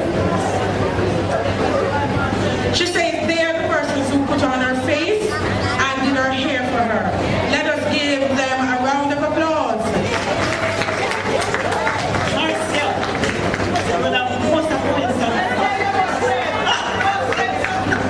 She works in the Ministry of Labor and Social Security with the National Council for Senior Citizens. I registered her to join the association many years ago and tell you she don't miss one function. And at every function, when a trip or association agent, she has to win something. Congratulations, Marcia.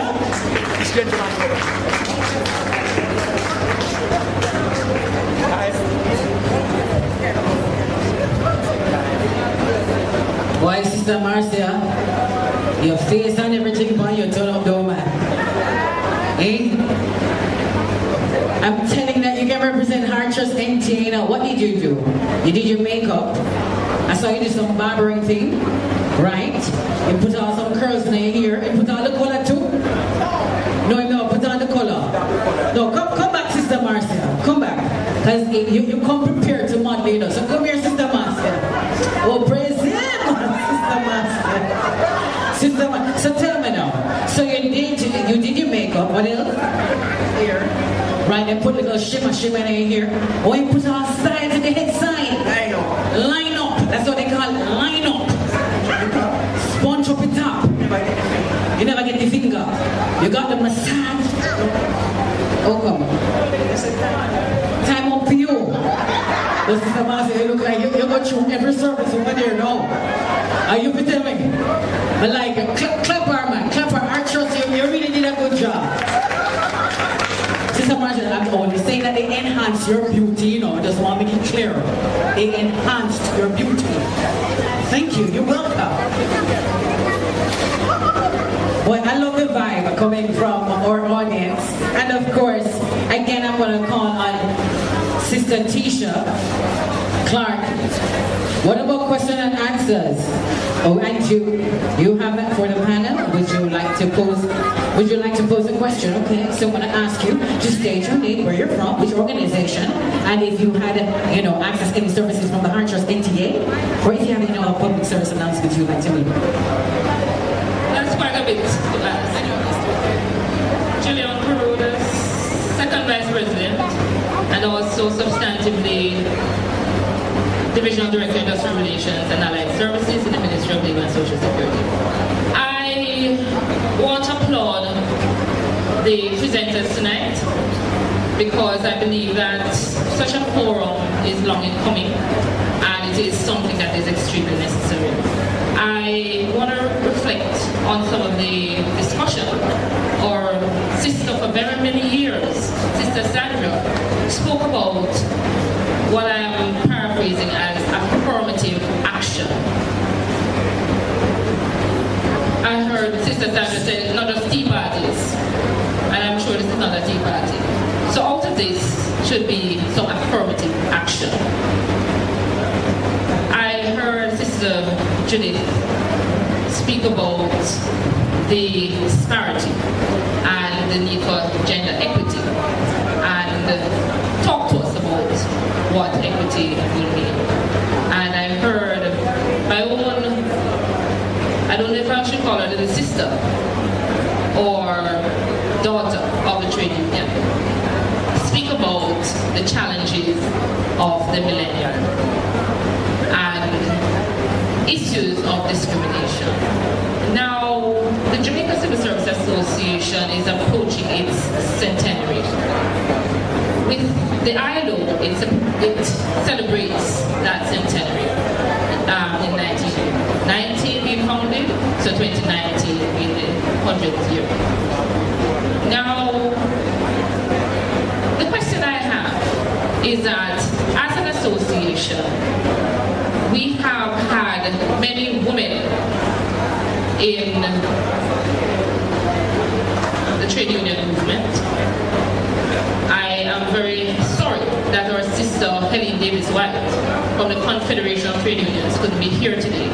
Because one of the conversations, and I realize the crowd is dwindling, I want to speak about women issues, that's how it dwindles. important conversation that we need to have, because this business of women in trade unionism is something that needs to be a conversation. And I was kind of disheartened that we're moving to voter flags without a question and answer session, because this is where people get a chance to interact. Now, part of the empowerment is that women should not be muzzled. Women should have a voice and dare to have that voice. Oftentimes when you have that voice, you're called disruptive. Perhaps I'm disruptive right now, but I care not about whether or not I'm disruptive, because women have to have a voice. It can't be a women's forum and we can't talk. So we're going to talk. And also, when we talk about empowerment, we are talking about giving persons the social services, potable water, so that women can survive in the workplace. We're talking about making their economic realities different. We have many female-headed households. We're talking about the political aspirations of women, having more women in leadership, etc. All those things are good. But I believe that, and I'm challenging any of the panelists to respond to this, that the fundamental point that we need to be talking about, and I believe that Sister Sandra would have gone on to it a little bit more than the other presenters, and probably actually to some extent, because the others actually, is that in this day and age, for us to progress and for us to really say that we're giving women a voice, it must start with something called respect. And we cannot build upon a foundation that doesn't exist.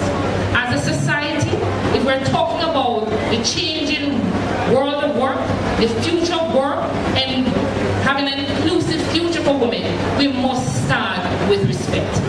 And we must start with breaking down the barriers that are discriminatory.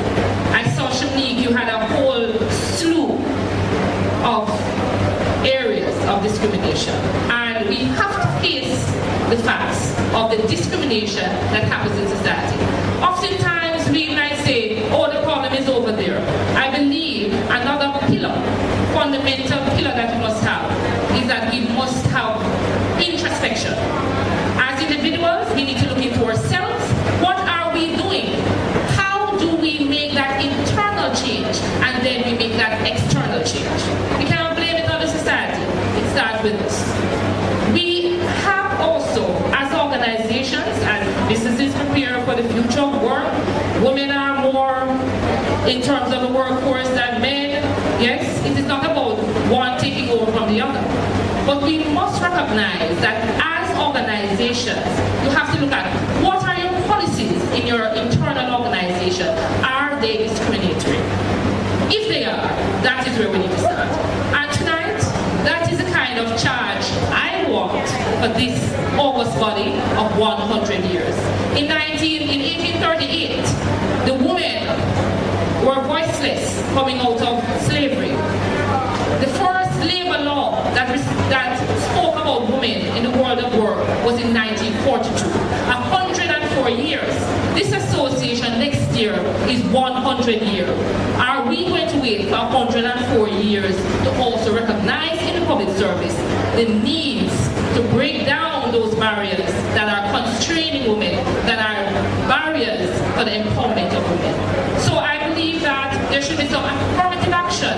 What are those actions that, in response to what I have said, the panelists may want to contribute? Thank you so much.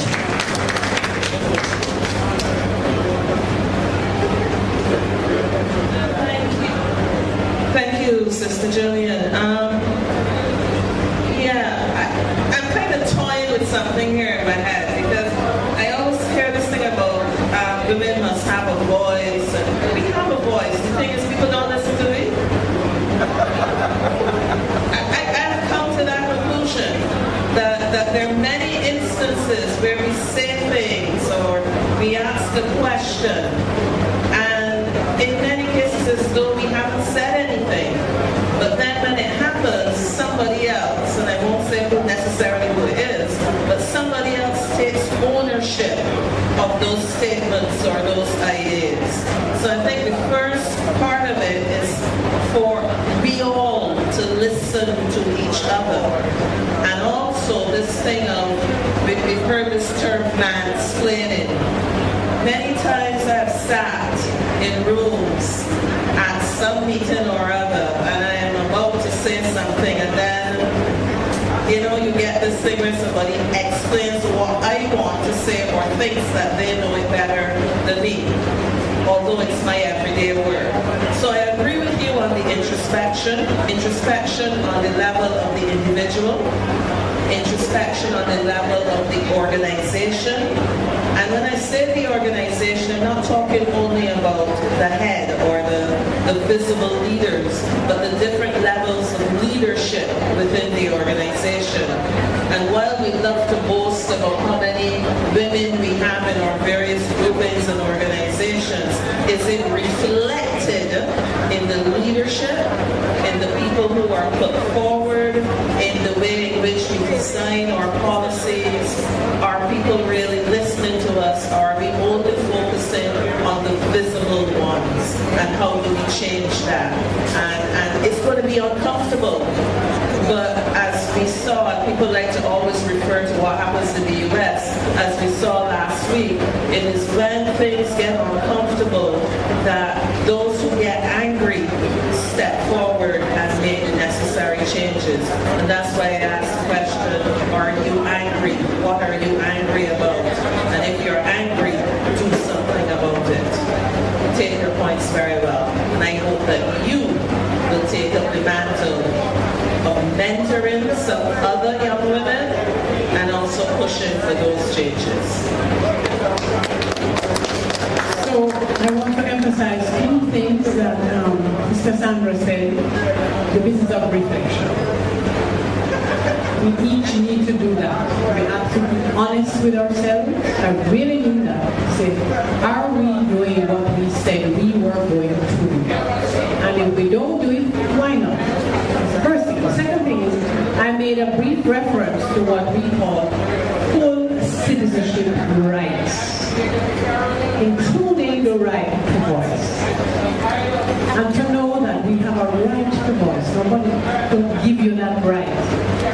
As women, we have the right to voice. We don't have to ask anybody's permission. Now, for some women and some men in their lives, that's a little problematic. And you have to learn how to negotiate your particular space. But start off with the acknowledgement that you have the right to voice. Respectfully, I am not speaking about using what we call hurting words rather than healing words. So the right to voice. And my challenge to the JCSA is for those women and men who understand what we're talking about. When a woman delegate or an officer of the union wants to get certain items on the agenda of the meetings, why she get fight down? Does it not happen? Yes, I know it. Okay, and it gets put at the bottom so that you run out of time. And it is forever on the next agenda. So that is where you have to start your particular battle. Because your voice and the women's rights and the issues you wish to raise are no less important than every single other topic in the union. In fact, even more important, because you have to work at it. For allies, women and men, and chip away at it so that your voice is there because you have a right. Don't let anybody fool you and tell you have to negotiate the right. No, you have the right. I think the first thing we need to do as women is value our intellectual property. We need to recognize that anything the man can present, we can present it. We are on the same platform. Our intellectual property is just as valuable. And once we start to represent that and do not take no for an answer, we can recognize that there is value in our thought, there is value in our speech, because our intellectual property is just as important. And I I think for me, that is a charge that I've set to the union. We need to value each person's intellectual property. I may not be as strong as the next person, but my intellectual property is just as valuable. And I think once we recognize that, the women will start to hear their voices louder. And for women, stand out. Your thought is as important. Your intellectual property is just as valuable.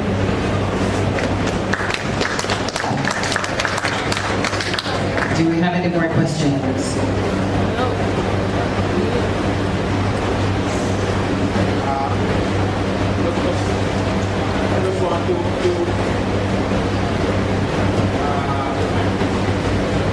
I think it's, no, Sister Judith. You mentioned girls getting married early.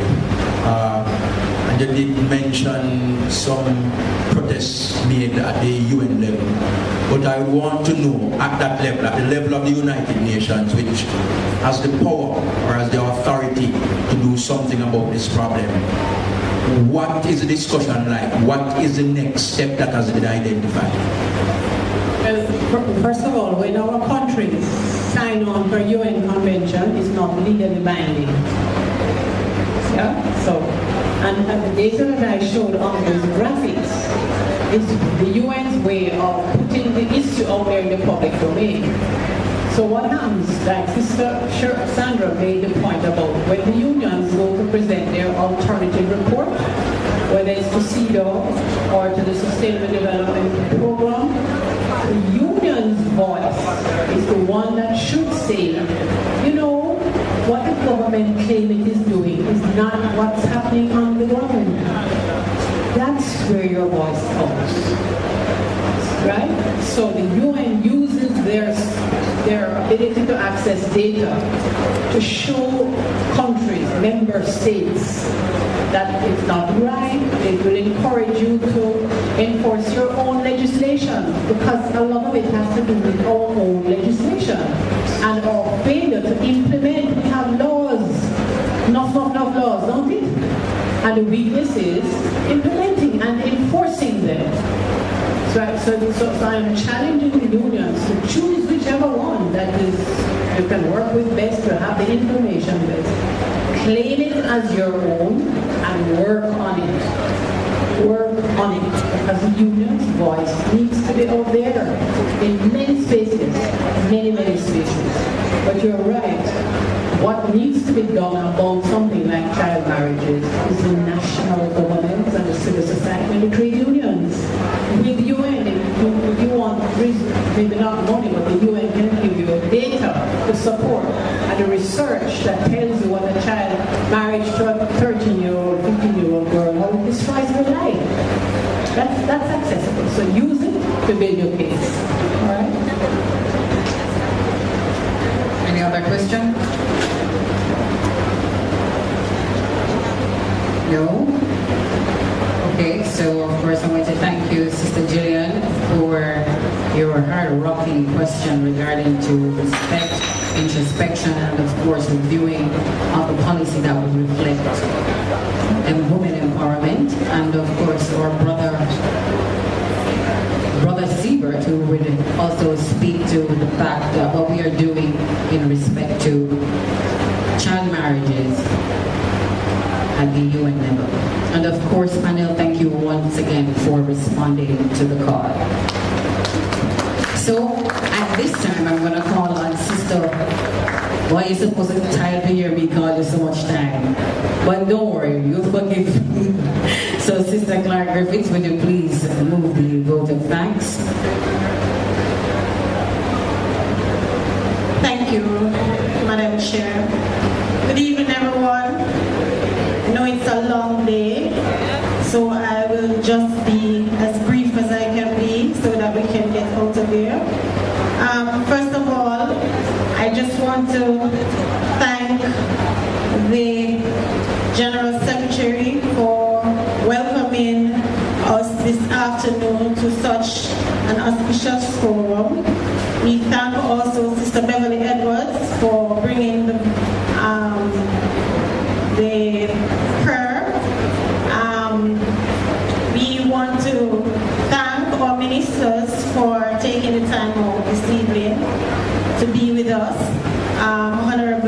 Favor Williams, Minister without portfolio in the Ministry of Finance and Public Service, who in our presentation empowered the women to open their minds to investment. And she also stated that opportunities will be coming up, and so women need to be looking out for those opportunities. To the Honorable Xavier Main, who presented on behalf of the Minister of Labour and Social Security, we thank you, sir, for coming. To our DPP, Paula Llewellyn, QC, Director of Public Prosecution, who reminds us that the people we serve deserve the best of us, and that giving back and service above self is the most important thing that one can give. To Corporal Arlene McBean, we thank you, Madam, for coming even though you have left. You remind us that the issue of domestic violence is not just, is a partnership, and so we need to partner and work on this issue because it affects all of us in the public sector, not just only in the police force, but in the country also. We thank our presenter, Sister Sandra Messiah, who came from Barbados to be with us. Thank you, Sister Messiah, for your presentation. It was very, very thought-provoking. We also thank our able presenter, Sister Judith Weatherburn, who's always on call. Every single time you call on Sister Weatherburn, she's always willing. And so this evening, I just want to especially say thank you to Sister Weatherburn as well. Special thanks to our millennial, Sister Shani. We heard you, and we will ensure that as a union, that we involve young people more in our daily activities, and also to ensure that what young people, issues that young people face in the workplace, that we highlight those issues even more. To our sponsors, the Heart Trust NTA, Facing Commodity, First Origin, thank you for always being with us when we call on you. Ministry of Culture, Gender, oh, can I forget? Sir Denzel, we thank you, sir, for coming, representing the Minister, Babsley Grange, Honorable Minister, and thank you, sir, for even highlighting that the issue of paternity leave is not just about the men, but also about the women. And so, this activity this evening could not have been successful without the hard-working team that we have. And at this moment, I'm going to pause and ask you to give a round of applause to the organizing committee of the Women's Forum 2018. We salute you and we thank you for your service, even though they are not recognized sometimes. And so this evening, the wheels of this organization would be possible without all of us together.